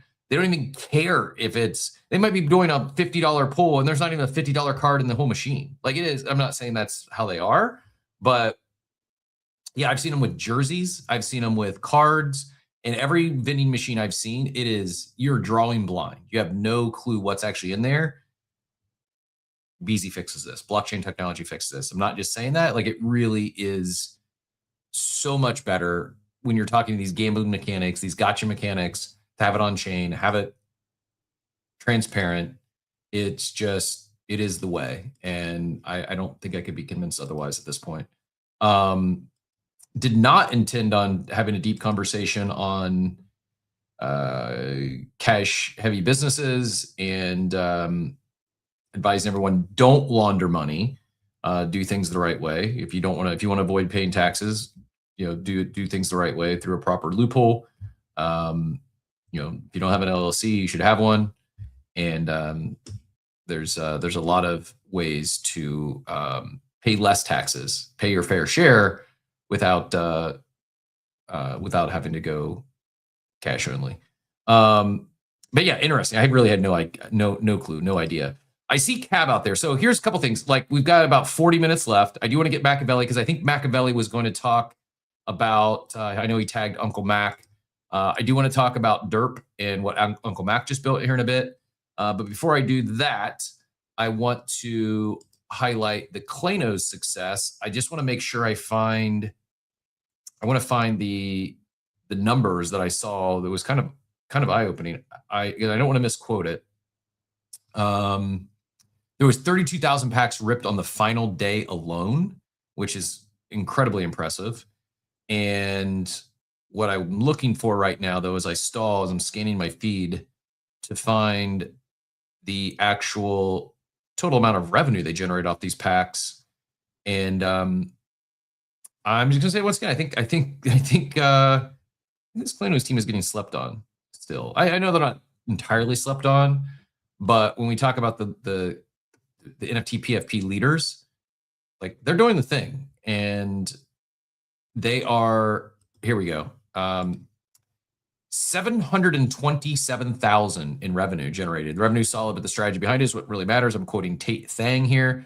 A main Klanosaurus NFT costs around $1,200, but anyone watching their show on Prime Video or Apple TV can pick up a $10 pack and enter the Hibu ecosystem. Now that minting is closed, collectors have 6 days to craft legendaries and claim the rest of the 16.8 million Hibu pot before TGE. No empty roadmaps, just real IP growth, revenue generation, and holder alignment. Proud holder, bullish on what Cab and team are building here, as am I. And base collection size, 83,000, 65,000 cards revealed. So far, it's like 77% of the packs have been opened. About 22% remain sealed. This number probably changes, a little dated, but give you a close. There's been 308 tradable epics, 1,300 soulbound, and 1,300 legendaries. 8 million Hibu has been acquired of the 25 million pot, and it's about 2,000 holders so far. The mint did close, and we got a little under a week now to open those packs, claim your Hibu, and get crafting. My question for Andrew or Cab: if a pack doesn't get opened in the next 6 days, does that Hibu just gone? Like if someone opens a pack in 2 weeks, 3 weeks from now, they still get the card, but there's no Hibu allocated in there. Is my understanding correct there? You can also see there's 25 mythics, 1,300 legendaries, 1,600 epics, 9,700 rares, 14,000 commons, or uncommon, and 39,000 commons. Cab's going to give us the rest of the deets here. And the Hibu pot, 32% of the pot claimed. Average per reveal is 124 Hibu. 16 million remaining. Biggest allocation so far has been 10,000. And my follow-up question to Cab then on after what happens to these packs if they're opened up in 2 weeks is, help me understand, is this math I'm looking at accurate? Because 77% of the packs have been opened, but yet like 2/3 of the Hibu supply still remain, or the Hibu pot still remains. So does that mean like just there's a lot of 10,000 allocations still yet to be opened up, or is this 16 million remaining not accurate? Cab, first question is, what happens to these packs if I open up after this crafting window closes here in about 6 days? So congrats, by the way, for burying the lead. But massive congrats. I don't know if this it's been wild. met or exceeded your expectations, but I'm super impressed. You know, $750,000 is I don't care what kind of market. That's impressive, man. Yeah. Yeah, in this market, it's unbelievable. So the team is super pumped. Again, we always try to do something slightly different every time we do a mint, and we sort of want to push like ideas and different metas forward. This one was especially tied to content. It was also tied to like a first prototype for what a Hibu creator drop can look like, where fans participate, they get tokens alongside how they're participating and buying and things like that. Okay, so really good question. You don't have to open the packs. We can see inside the packs. So automatically, whatever Hibu points would have been hidden inside a sealed pack, you're going to get anyways. Once that week is over, the week left to craft stuff, you can craft storylines. So you can craft full episodes or a full sticker book, and it's additional, or it's additive. So you know, you'll get a bunch of bonuses based on what you're crafting, if you're into that. The only caveat is that if you don't open a pack, then the sealed cards doesn't count for a set completion, even if it was the right card that you needed, because you haven't opened it. But once that timer's over, you can still open it later and trade it and do whatever you want with the collectible. That said, probably no reason not to rip your packs. I mean, I guess There, aside from the dopamine on this mint, guys, there's no reason. So far, we the way the mint was structured, because it's extremely complex. Those packs, the sealed packs, aren't tradable this time around. Next time they would be, or any other collectibles we do. But in this case, because of the complexities and the first time we do that sort of token tie-in, those sealed packs aren't tradable. The card gets printed once you open the pack. got it. Good to know. So yeah, if you got your packs, rip them within the next 7 weeks or 6 days, excuse me. No need to hold those unripped packs. You can't sell them anyways. What was my next question? Remind me. I think it was confirmation of the leftover Hibu, something like that. Oh yeah. Is this number right? So shows there's been 8 million opened. 8 million tokens have been opened in these packs. 16 million remain, but yet 70% of the packs have already been opened. Are those numbers right? So yeah, and keep in mind that Hibu is already considered for the unopened packs anyway. So basically, what's going to happen is the left. Right now, we're waiting for people to craft, see if people are accruing set bonuses. Aside from that, once that period is over, any of the leftover Hibu from the 2.5 overall pool that we dedicated to this mint gets reallocated across the board to everybody that participated in the mint on a per pack basis. So every pack you would have minted gets another bonus. Every set that you create gets another bonus. And so based on how many packs we sold, you're getting a little bit more than 2 times what you would have gotten to begin with, which is pretty awesome. And you know, I can't say much about token FDV aside from you can sort of do the moon math. It sort of sets a bar. It's exciting, man. Can I ask, like, did you guys have an internal number? We hope to sell this many packs. We have to generate this much revenue. No comment is also acceptable. I just, I gotta ask. No, yeah, dude. We're like abnormally transparent about this stuff. So again, you know what I'm saying? Like, we always try new shit. Like, we had a hard cap at 200K packs, with no expectation of selling 200K. It's just kind of like, this is what we send to retail, and that's what we can print. But we don't want to print more, because we want sort of like the token math to make sense for people.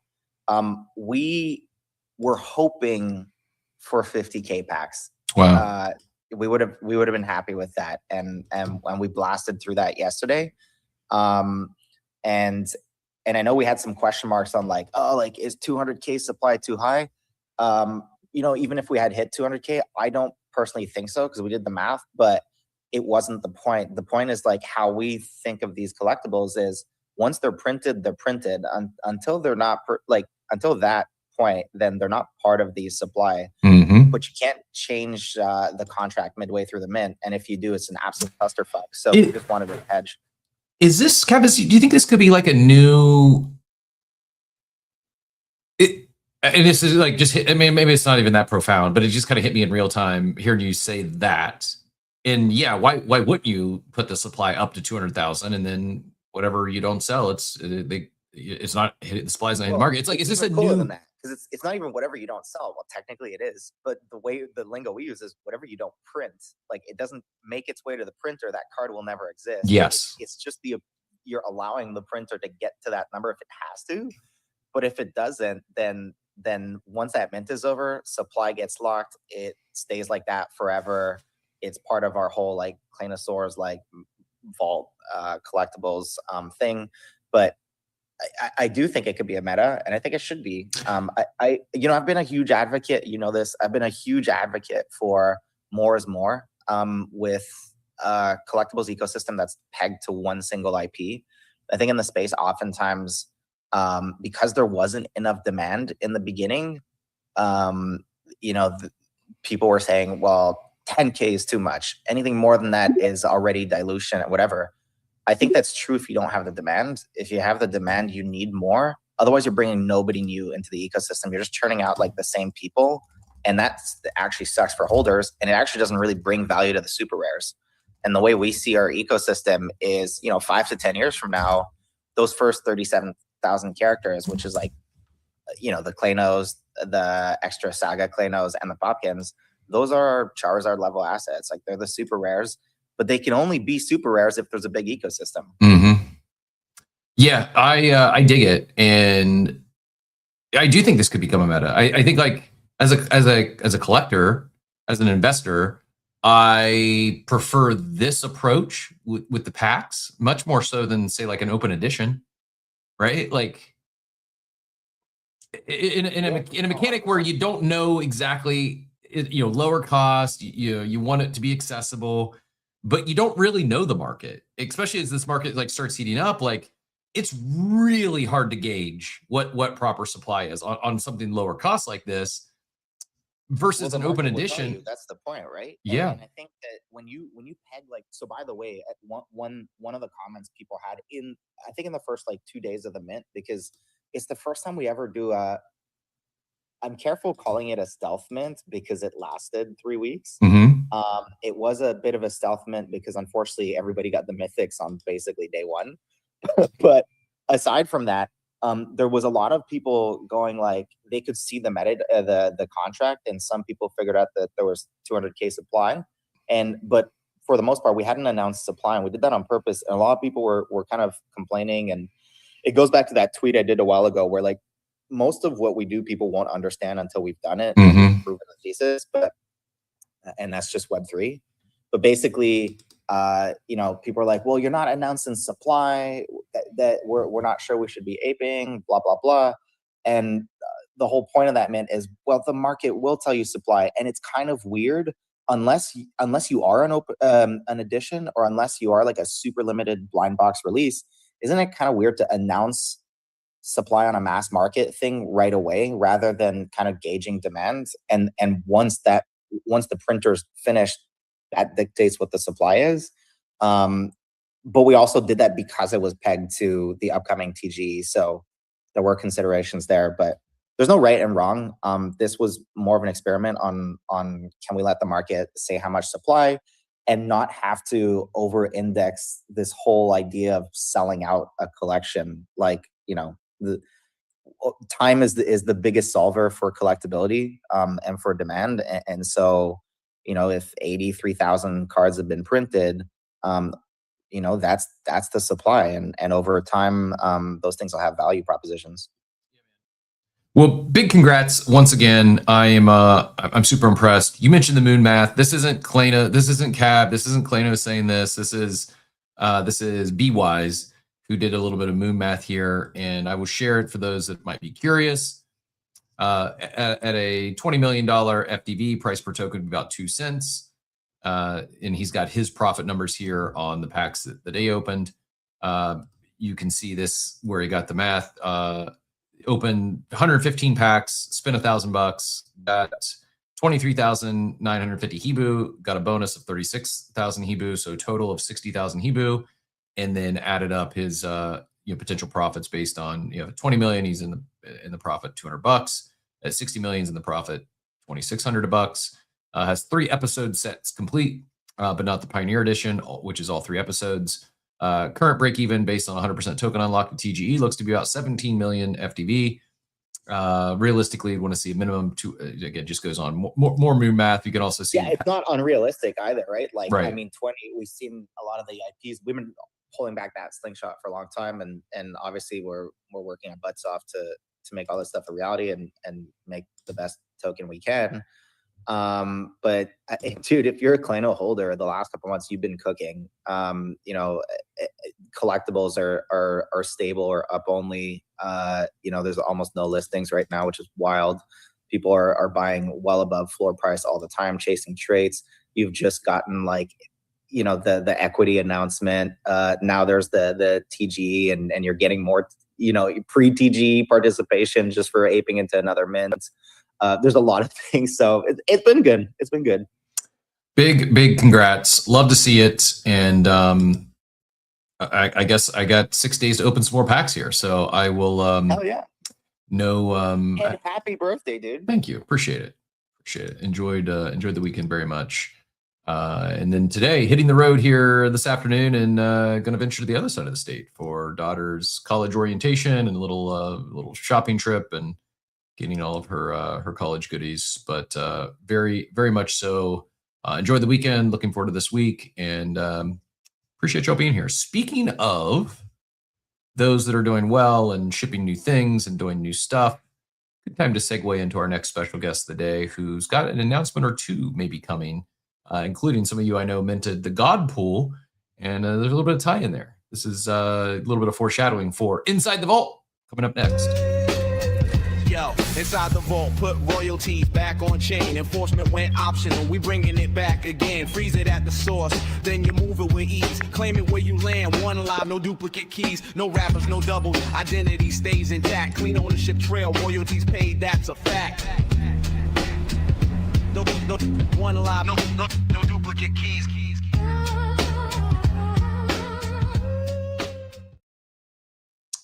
Join me in welcoming the one and only Aaron Haber to the stage here in just a second. Cab, thanks so much again for joining us today. Greatly appreciate you as always. And man, exciting things. Things are popping off, Aaron. I'm not saying you guys all single-handedly brought back NFTs, but NFT season 2.0, between what Klanos is doing, between what Unvault is doing.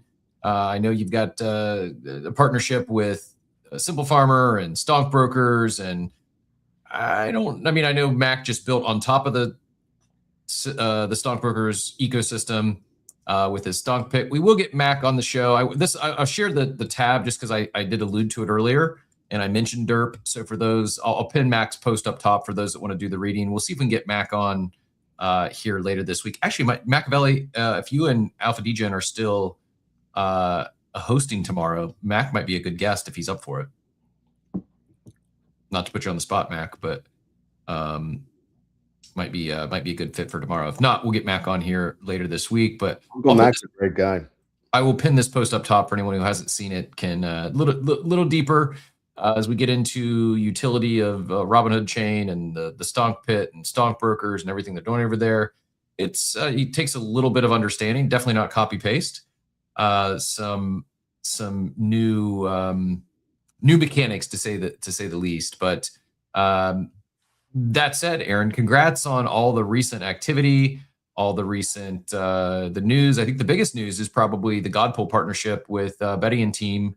They will be going omni-chain by way of Unvault, right? Yes, that makes. I'm so happy with what's going on.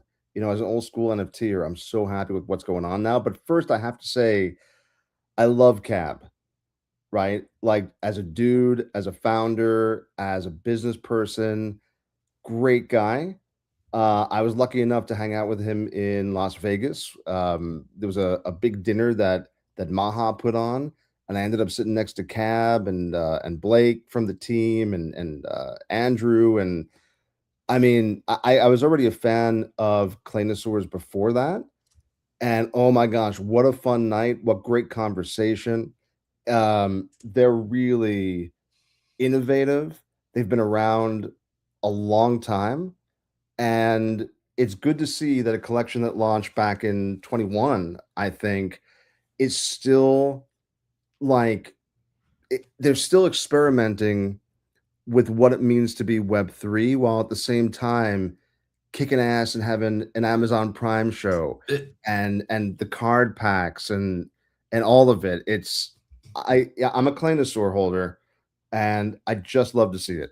You nailed it. It's why my enthusiasm and excitement is back full swing is it's a combination of legacy brands that have been around for multiple cycles and have learned and have seen others move in the space, like Claynos, that are not just recycling the same playbooks or the same mechanics, the same products. They're innovating, they're taking shots, they're doing things differently and experimenting on chain again.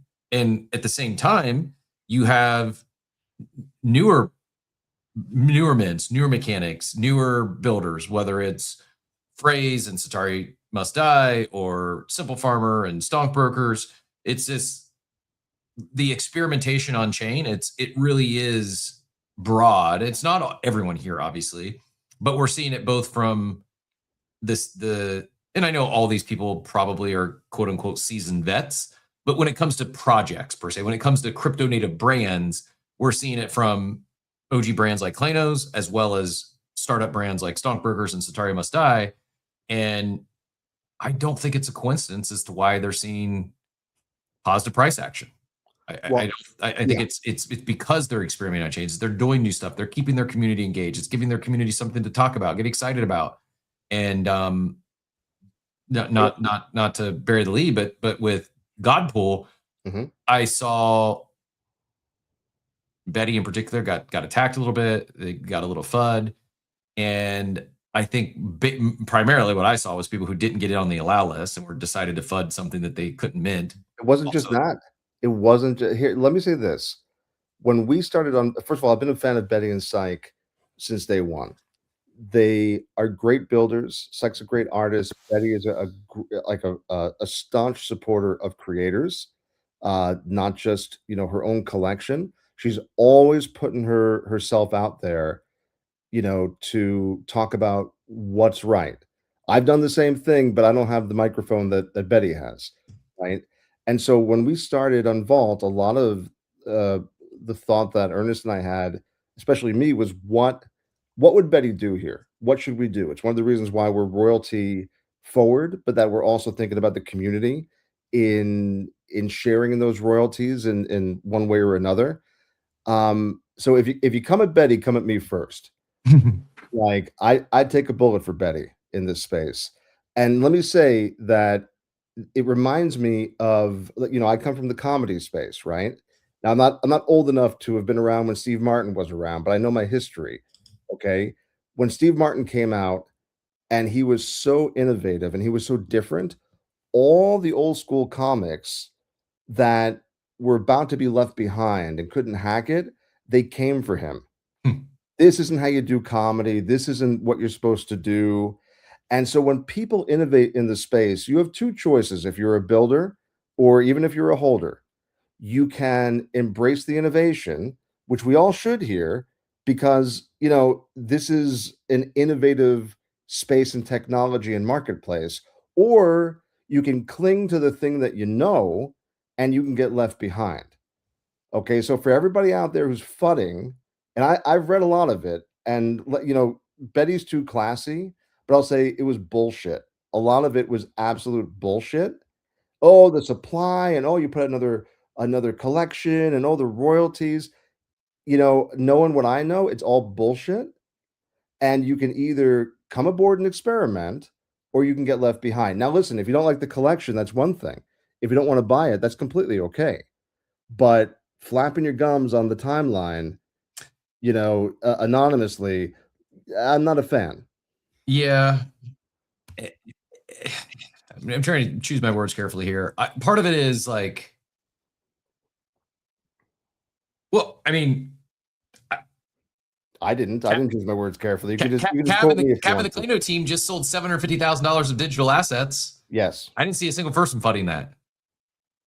Betty just sold like $50,000 worth of digital assets, and you would have thought she extracted $1 billion from the space. Nobody extracted anything. People are selling things, and if people want to buy them, that's amazing. If people don't want to buy them, that's fine. I think part of it, from my perspective, is I know what you guys are building with Unvault. We've had kind of a preview by having you guys here on the show, and we know what you're building and some of the mechanics and what you're unlocking for collections and creators in this space, not just protecting royalties, but how they can enable those royalties. They can share in those royalties. They can share some input. Like there's so much you're allowing builders to do with the technology.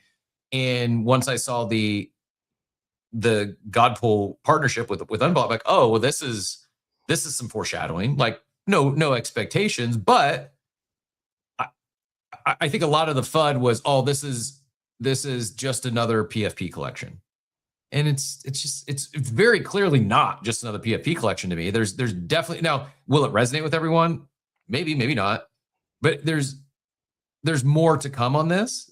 I think that, I mean, and she said there's going to do the reveal, and then there's phase 1, there's phase 2. What that might be, I don't know, but I could make some educated guesses. Cap, besides the fact that they're going to be the first omni-chain collection to unvault on Unvault, I mean, that says a lot.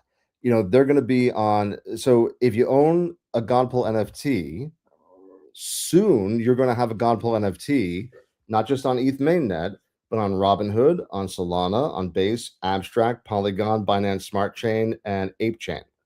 Okay, 8 different chains. I think I got all 8.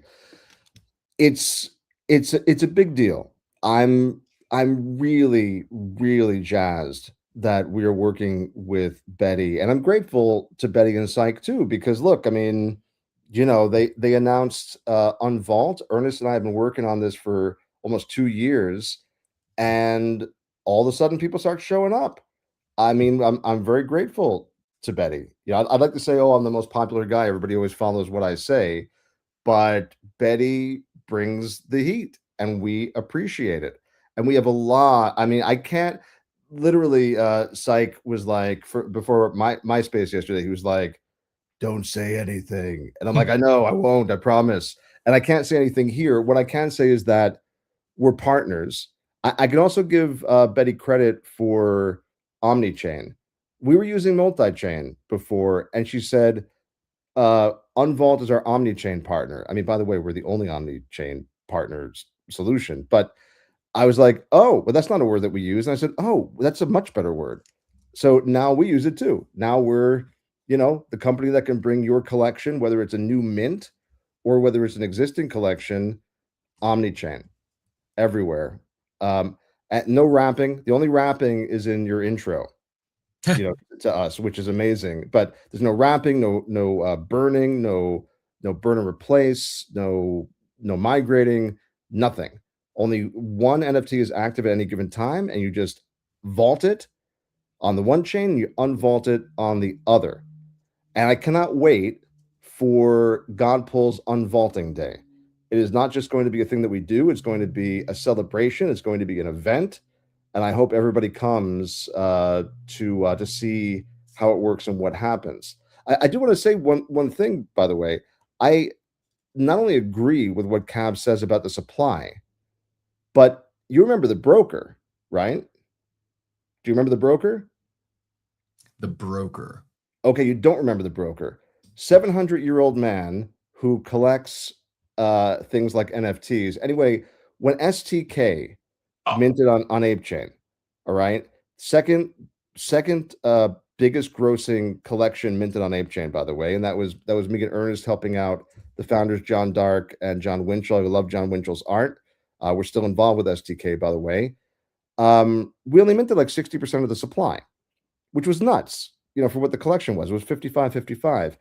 And we said, we don't want to burn this guy's art. This guy's art's amazing. So we came up with the idea, I think it was Ernest's idea, to mint the rest of the collection. We said in 1 hour, we're going to mint the rest of the collection to the team wallet. You have 1 hour. So we, sold another 500 or so.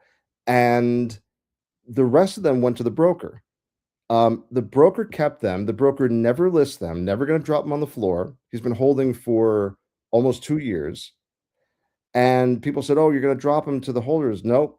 The holders, not anybody can make an offer to the broker.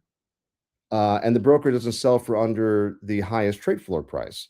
So people went in, they found what they like, right? And that still continues. And so to me, I agree. Now, Cabs, claims towards the cards are a little bit different. They have the print of, the printing and all that. We're strictly digital assets here, but they're forever assets. Even if the market today isn't big enough to mint out a collection, I firmly believe in not like nerfing the supply, because in the future people may want them. And so the broker is a concept that not in version 1, but later we'll introduce into Unvault. And of course, a founder can cut supply if they want to, but I also believe that, and I have to say, and then we'll move on to other Unvault stuff.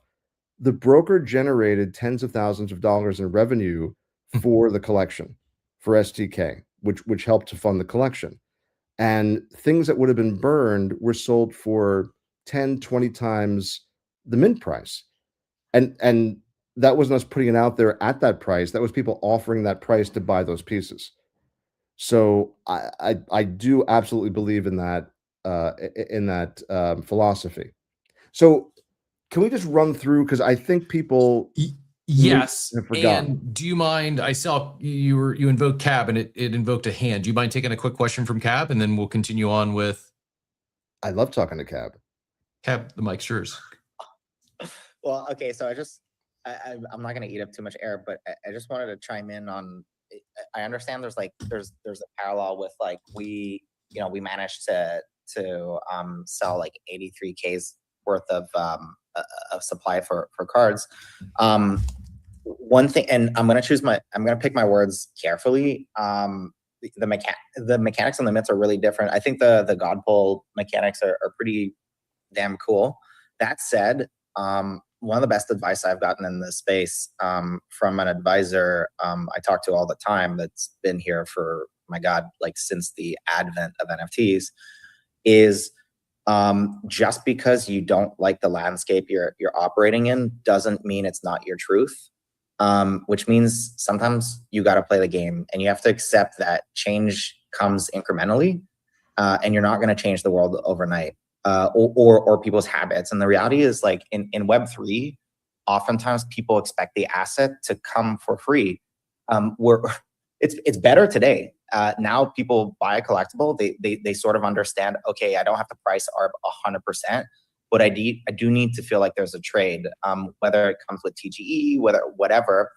And I think our superpower over the years has been to give back to the best of our abilities, and I think aligning with the community and bringing in the changes we want to see incrementally. I think one day, normies don't expect anything in return. When they buy a plushie, when they buy a collectible, they don't expect fucking nothing back.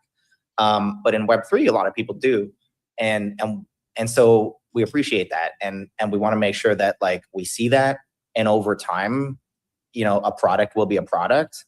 The fact that it's on chain, it does have loops that can allow you to give back as a company in a way, hopefully that's sustainable. But just wanted to throw that out, that I think anyone that's minting today needs to leverage the trust they've accrued, all that kind of stuff. And I'm not throwing any shots to anyone.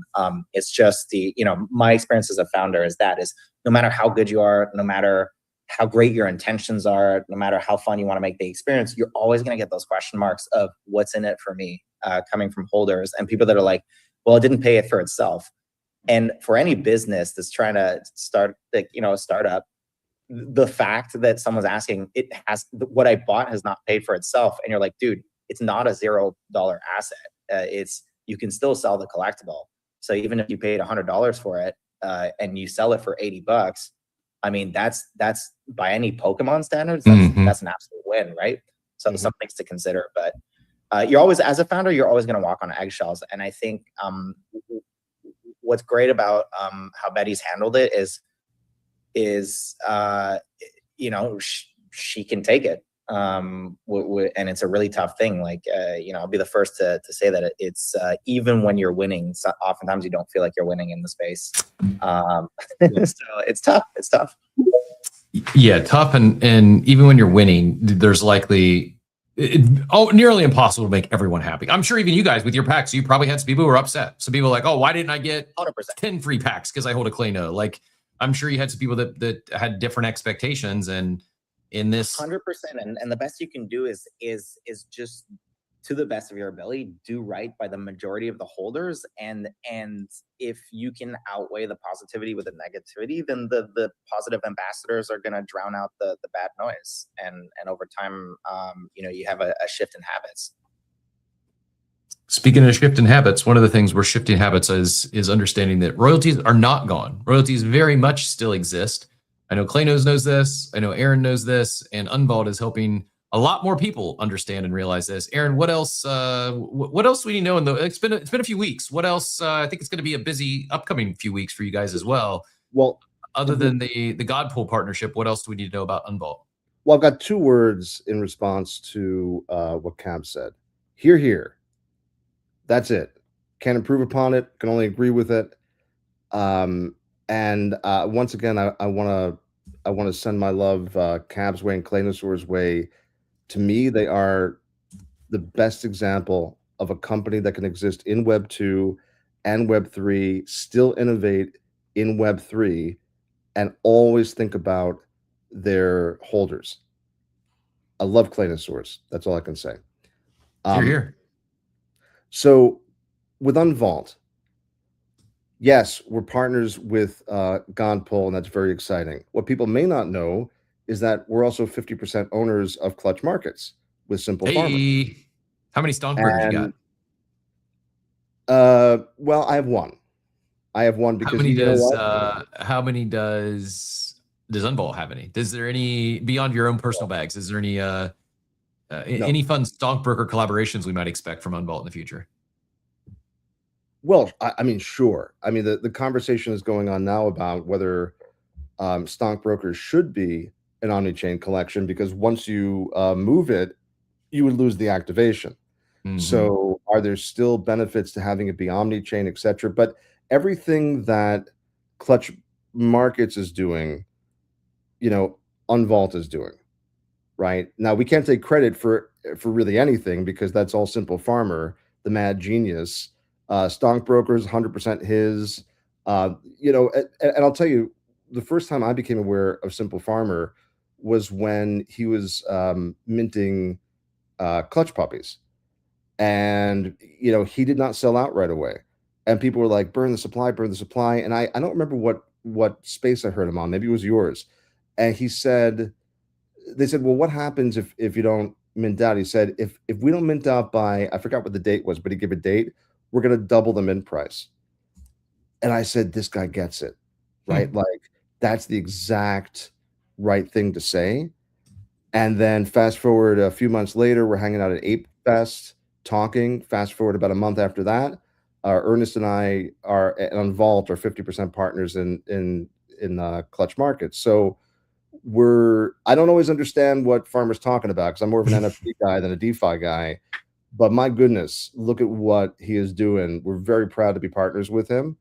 And yes, I mean, if you see something with Clutch Markets, there's a very good chance that we're going to try to implement that for people in Unvault as well. So that's one thing.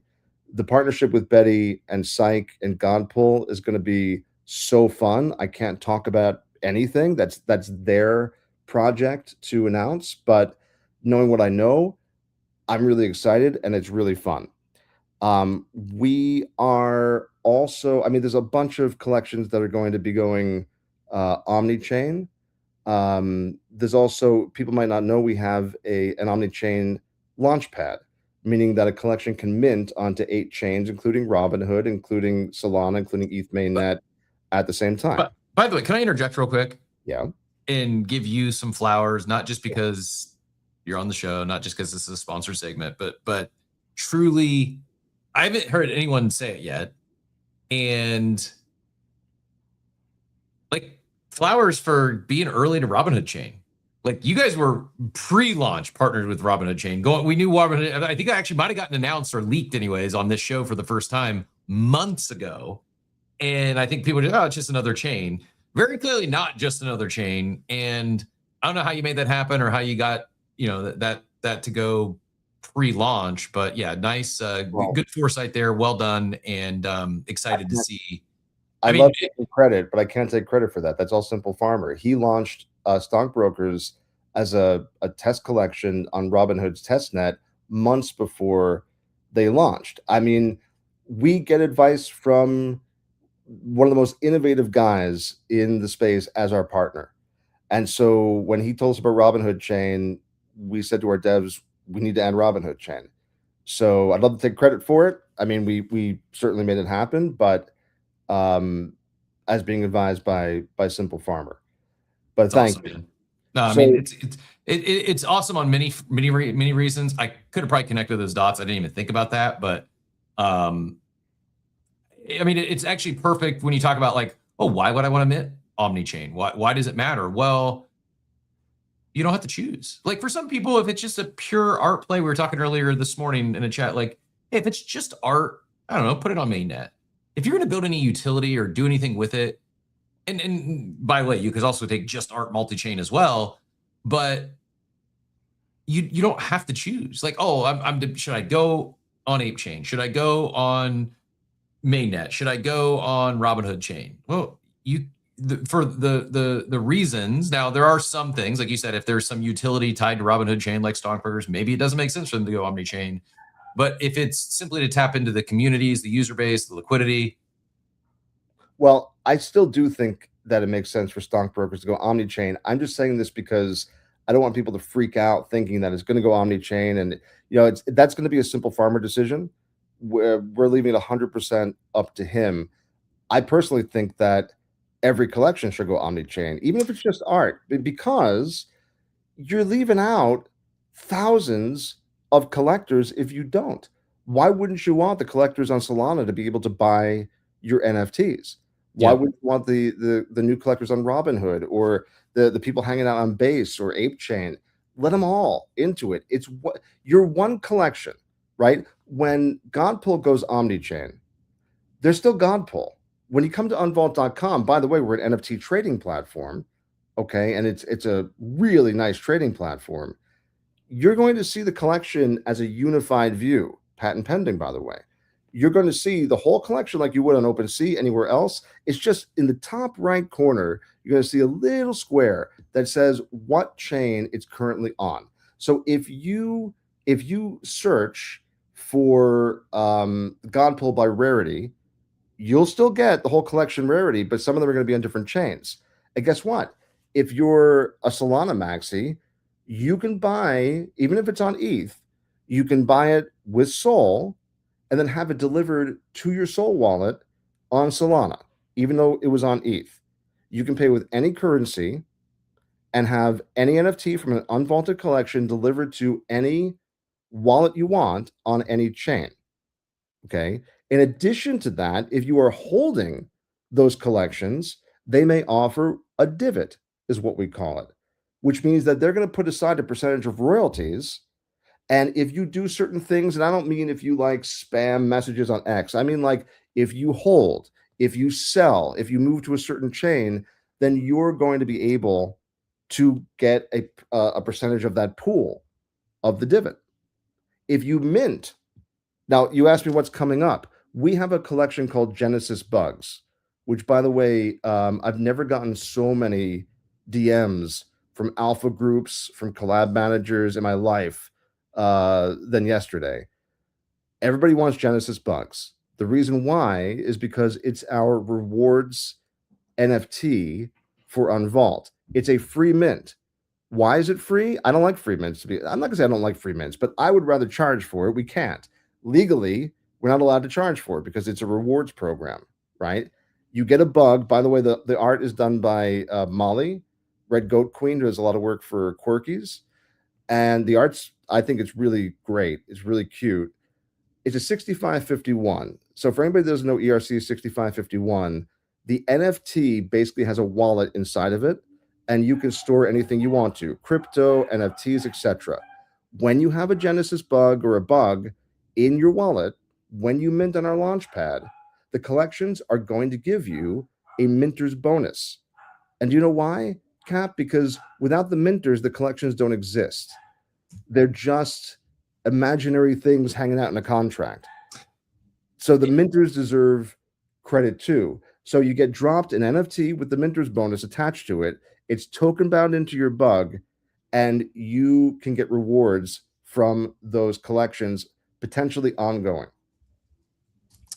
And just to be clear, you're referring to bugs here. These features are accessible to anyone that's working with Unvault or on the Unvault platform. That doesn't mean that necessarily that Godpool is going to have the divot or use the divot, or so I don't want anyone starting rumors that Godpool. It's possible, and you could again connect some dots like I have, and you could maybe have some healthy speculation.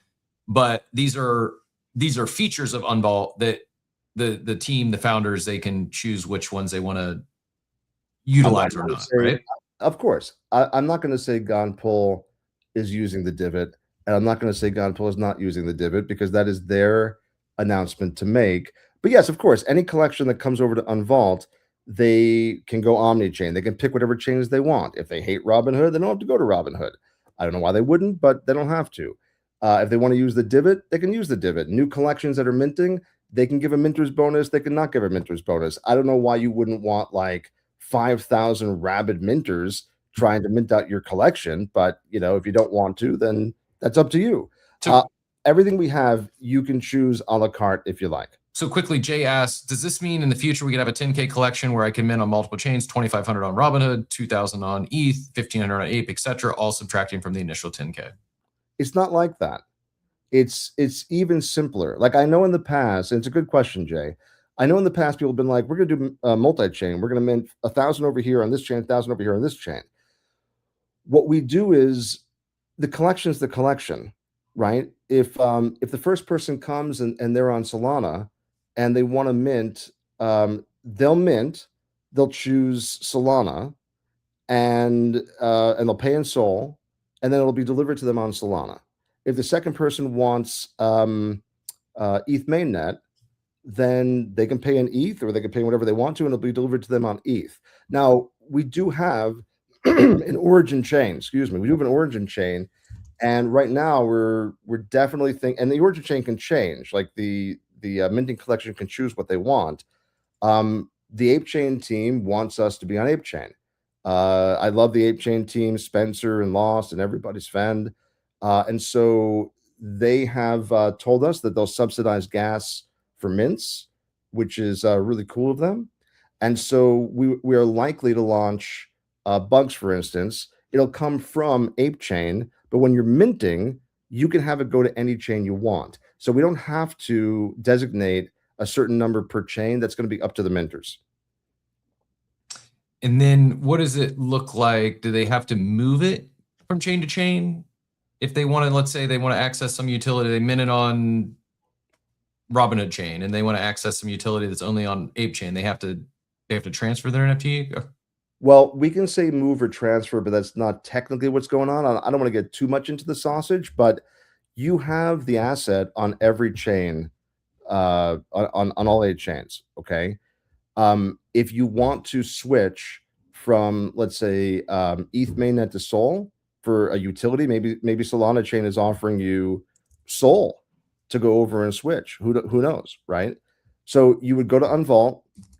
I can't wait to show you. Maybe we'll get Yuppie, our front end guy, to come on next time and give like a video presentation of it, because it's really elegant.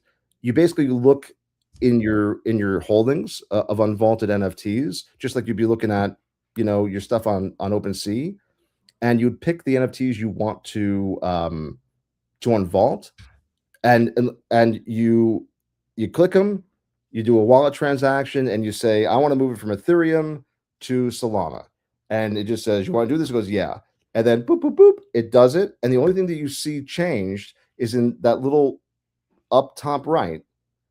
It's it just changes the name of the blockchain. So you're not transferring the NFT, you are simply vaulting one, locking it in escrow, only you control it, and then you're unvaulting it on the other. Only one can be active. I like what Jay's saying, that it's more of a passport to jump chain to chain.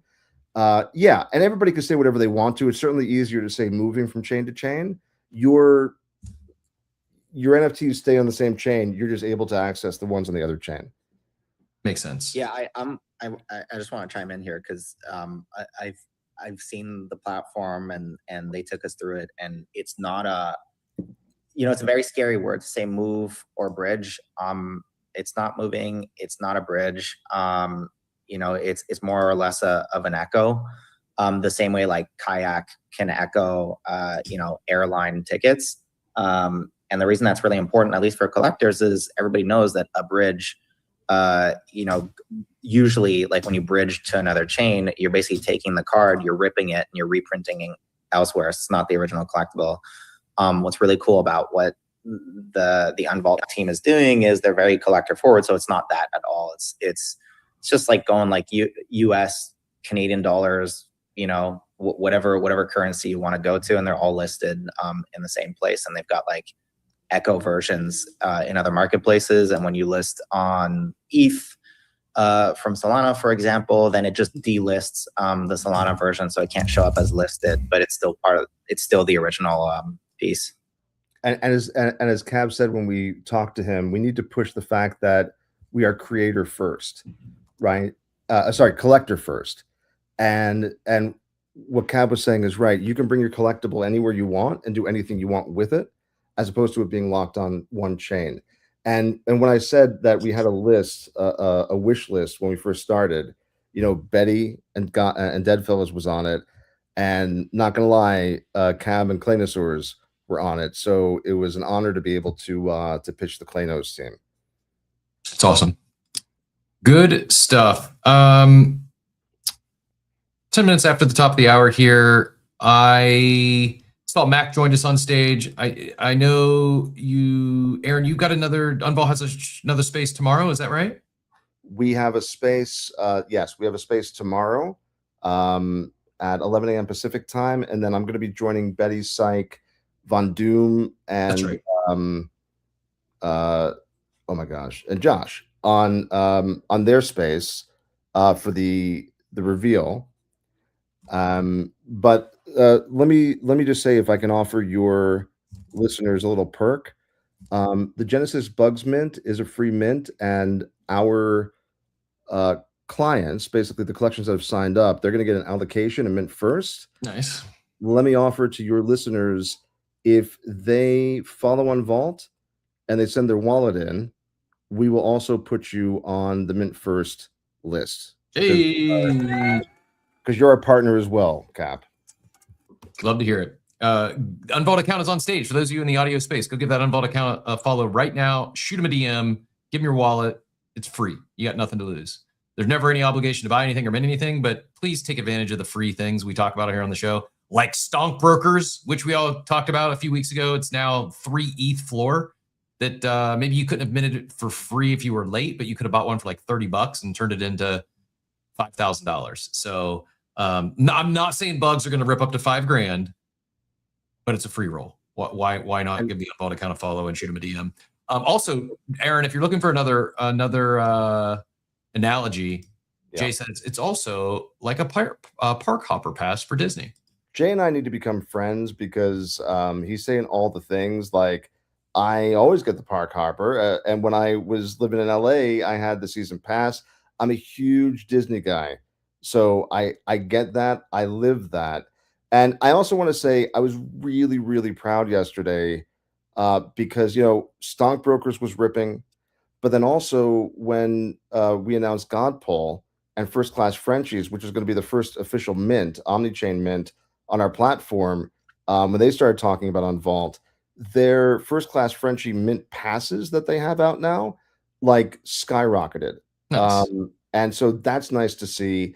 And also, we're still involved with STK on ApeChain, and STK by artist John Winchell will be unvaulting on ApeChain. And also, if you have any of these collections, you're going to get an allocation for the mint of the bugs, right? And STK pumped yesterday, and it hasn't for a while. And I love STK. So it's just like, look at all these things, Betty's mint out, and these collections that we either have a part of or that we're helping, seeing them, pump and seeing people like see the value of them. It makes me really happy. Yeah, it makes me happy as well. Love to see it. Pumped for you guys. I'm pumped for really anyone who's experimenting on chain and seeing results in this market. I think it's a good sign of things to come.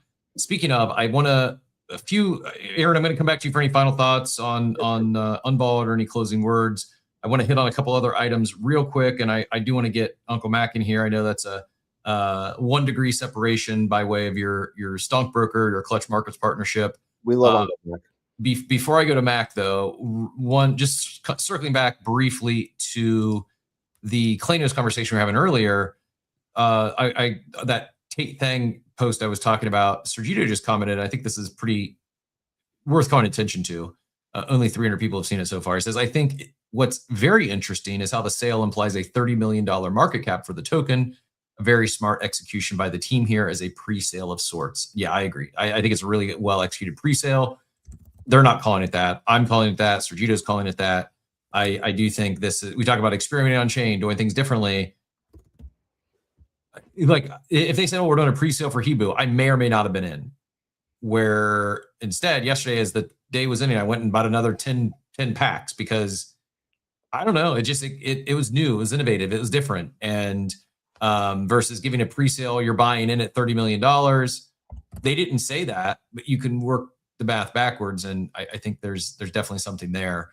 The other I want to highlight, we'll go to Mac for any high level overviews. Then Mac, like I know you got a show coming up this afternoon, so this is just a teaser for anyone that wants to dive deep into Derp and hear more from Mac.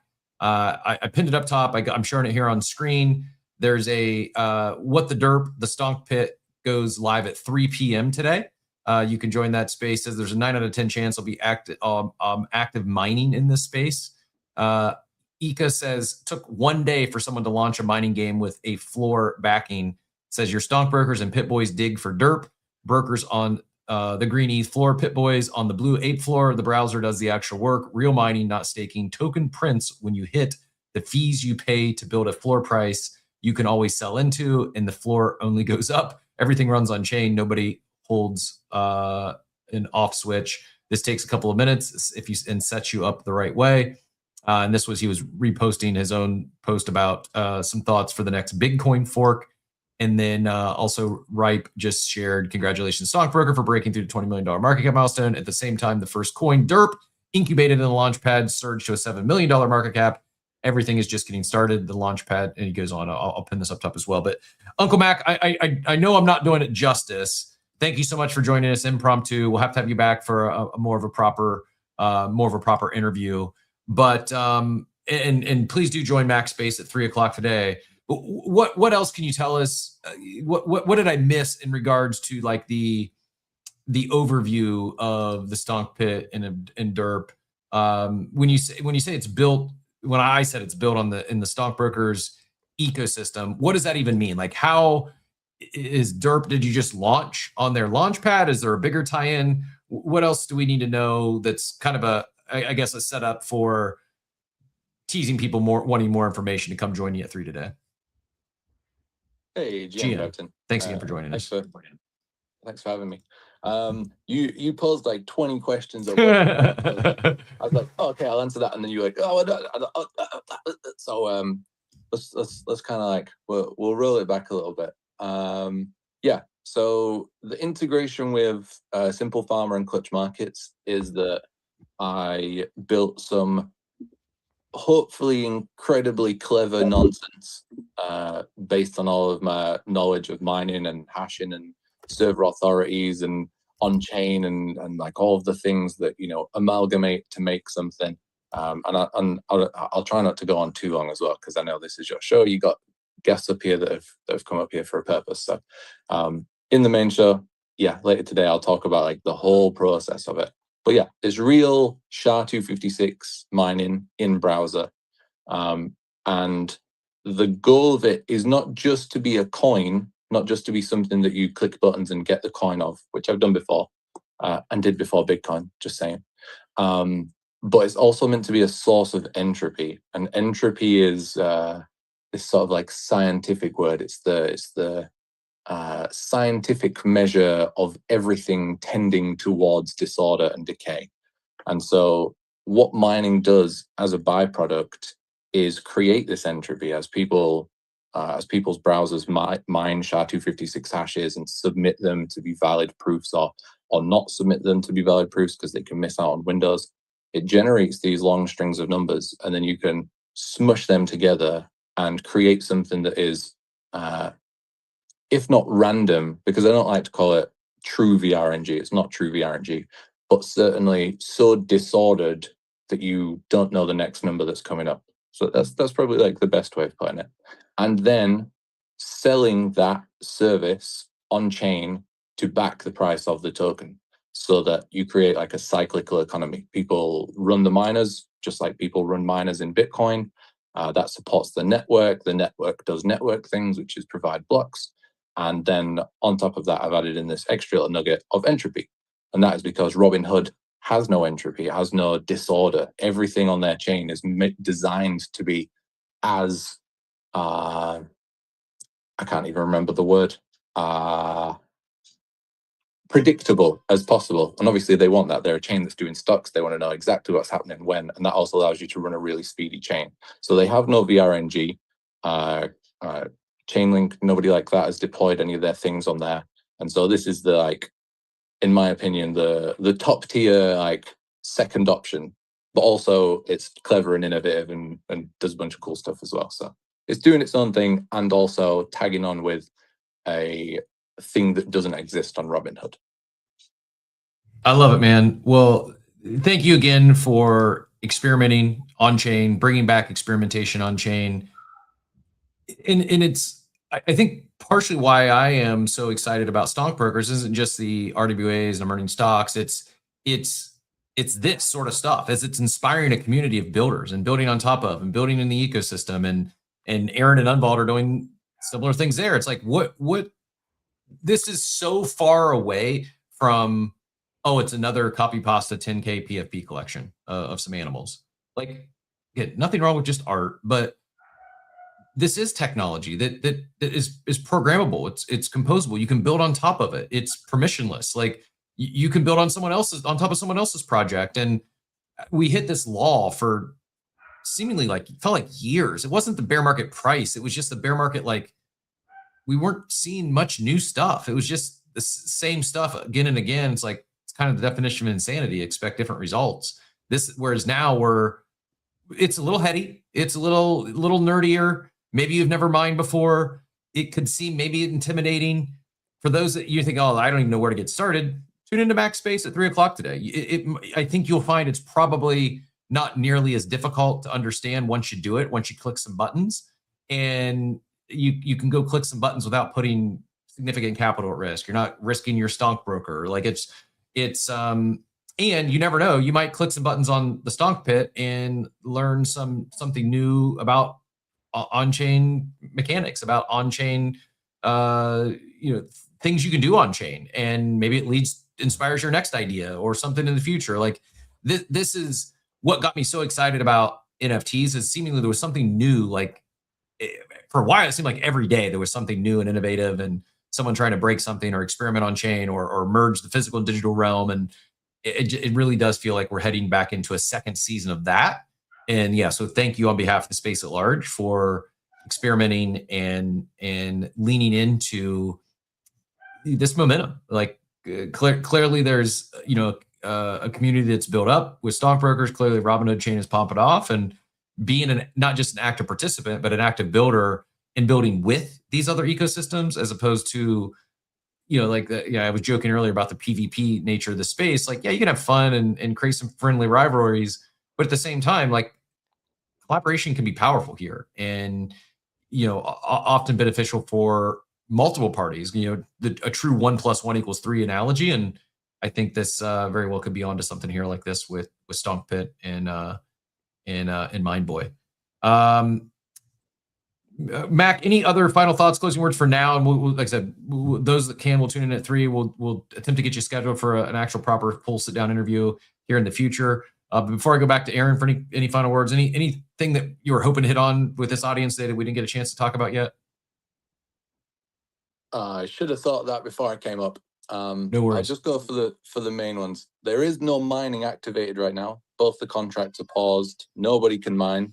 So if you're going on the site and you're trying to activate either a Stonk broker or a Pip-Boy, it will give you a giant gas transaction, and that gas transaction says you can't do this, so don't click that button. And other than that, read the things, click around, click the buttons, see what's going on. and just familiarize yourself with the thing. And then obviously when I make mine inactive later on, it'll be a little bit more comfortable, and I'll walk through each of the things as it is as well, so that you have prior knowledge and then you have context of what they do. Perfect. So, and much appreciated, Captain. No, appreciate you. Thanks again for pushing forward, for experimenting, and giving the space more things to get excited about. I know you also lost like half the room when you said read the things. They checked out. So for you non-readers, tune in, go up top, hit that reminder for 3 o'clock, join Mac at 3, and listen to the things. Listen and watch the things that he'll show you on the space.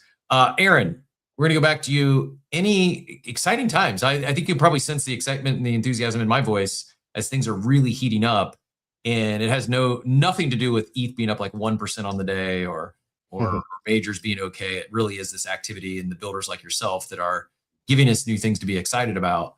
That said, anything we didn't hit on today related to Unvault? Any final thoughts, closing words? And if you have a link for tomorrow's show, I went to look for it, I couldn't find it, but if that's out there, if you want to pin that up top before we close down, by all means, go for it. But yeah, any final thoughts or closing words before we let you get out of here? Yeah, first final thought is that I really, really love Uncle Mac. He's a great dude. He's a great builder. He constantly shows up. He constantly innovates. He's been doing it for a while. I just assume that everybody knows Uncle Mac, but if you don't, he's a guy that you need to know.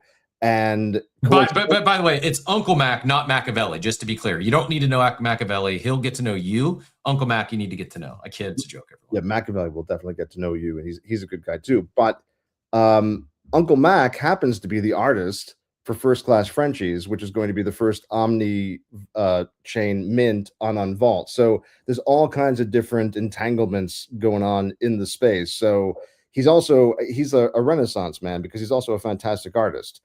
So if you want some of his art, check that out. And I'm going to drop some a little bit of alpha as well. And this is not a thing that's going to happen tomorrow.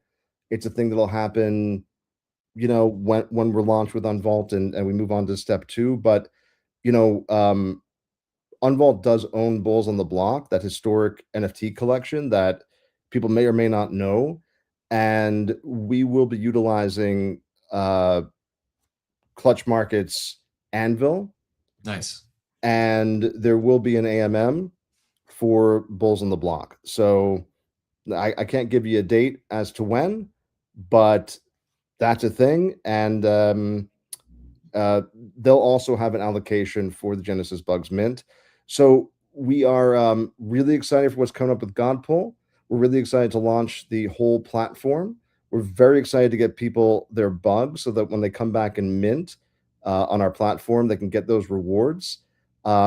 Basically, if you are in this space, our platform is there to reward you. Whether you are an artist, a founder, a collector, a minter, a trader, the arbitrage opportunities with all, you're going to be able to click a button and see the floor price on 8 different chains for the same collection. And you're going to eat people's lunches arbitraging. The traders, the holders with the divot. If you are a person, our platform is looking to get you value. I was going to say get paid, but then I had Ernest in my ear. Don't say get paid. There's no expectation legally, but we're thinking about everybody. Everybody here deserves some attention and some value. And that's what we're doing at Unvault. Come over and follow us, DM me if you want to. Let's get you hooked up with the new platform and accepting. Well, we're talking with new collections. So if you have something, and when I say new, I mean new to us. An old school collection, you're a new collection. We're open to conversations. Love it. Love it. Well, excited to have you back on the show. Excited to for what's to come. Atari says Ape Chain Boys having their moment. Indeed. And this is a joke. I'm gonna start disclaiming my joke so it doesn't get taken out of context and get me in hot water, because I think some of my statements on here have already got me a little bit of hot water, but that's okay. I'm an adult. I'll deal with my repercussions. Ape Chain Boys having a moment on Robinhood chain, in other chain, in Omni chain. I kid. That didn't land as well as I thought it would. But what happened, what they did, where Ape Chain lost their moment was wasn't Robinhood Chain going live. It was when they started hosting at the Clubhouse in conflict with this show, and that just it's karma. Here we are 2.5 hours into the show late. We still got 180 real ones out there in the audience hanging out with us, and several dozen new follows during the show. Just more signals that we in fact are back for NFT season 2.0. And it was, again, I still am a fan of Ape Chain and Joe and Yuga and all the family over there. That said, they should choose a different time for their morning show. It shouldn't be a morning show, not just because of this show. It's too busy. You got all the traders are coming back doing morning shows. OFSF's got a show live right now. Easy's got a show live right now. Thread Guy has a show live right now. And people aren't checking in for community updates in the mornings when the markets are heating up. They're tuning into alpha, to trading shows. And why I'd like to think we're more than just an alpha show. We have turned you on to Stonk Brokers and Satari Must Die and a lot more here over the last several months. And it's just starting to heat up. So don't miss a show. Hit those reminders up top. We will be live tomorrow, albeit we'll be live from the Coffee with Captain account hosted by maybe Machiavelli, maybe Proof Alpha Degen, maybe Squiddy. To be determined. We'll keep you guessing. I've got college orientation with my daughter tomorrow, so the show will go on. I just have to step out for a bit, and then we'll be back live on Friday. Normal time at 8 a.m. And actually, what we should do, I was going to just do an hour show tomorrow, but since Machiavelli is hosting, hold up. Full 2-hour show and have you go head to head with the Ape Chain space. That way, you can't be in two places at once. It's not Ape Chain. It's the Bored Ape Yacht Club. We're not going head to head with Ape Chain. We're going head to head with the Bored Ape Yacht Club. I can't do that, Cap. 2-hour show tomorrow, hosted by Machiavelli. He'll be in the Coffee with Captain account, so he can't go to the other space at that time. But in all seriousness, Aaron, thanks so much for joining us today. Excited about what all that Unvault is building. Excited about what Mac is building. I will be on the road, but I'm going to try to tune into Mac's space from the car and learn more about the Stonk Pit. And Stonk Brokers with the Stonk Pit support. Stonk Brokers are on their way to flipping pudgy penguins.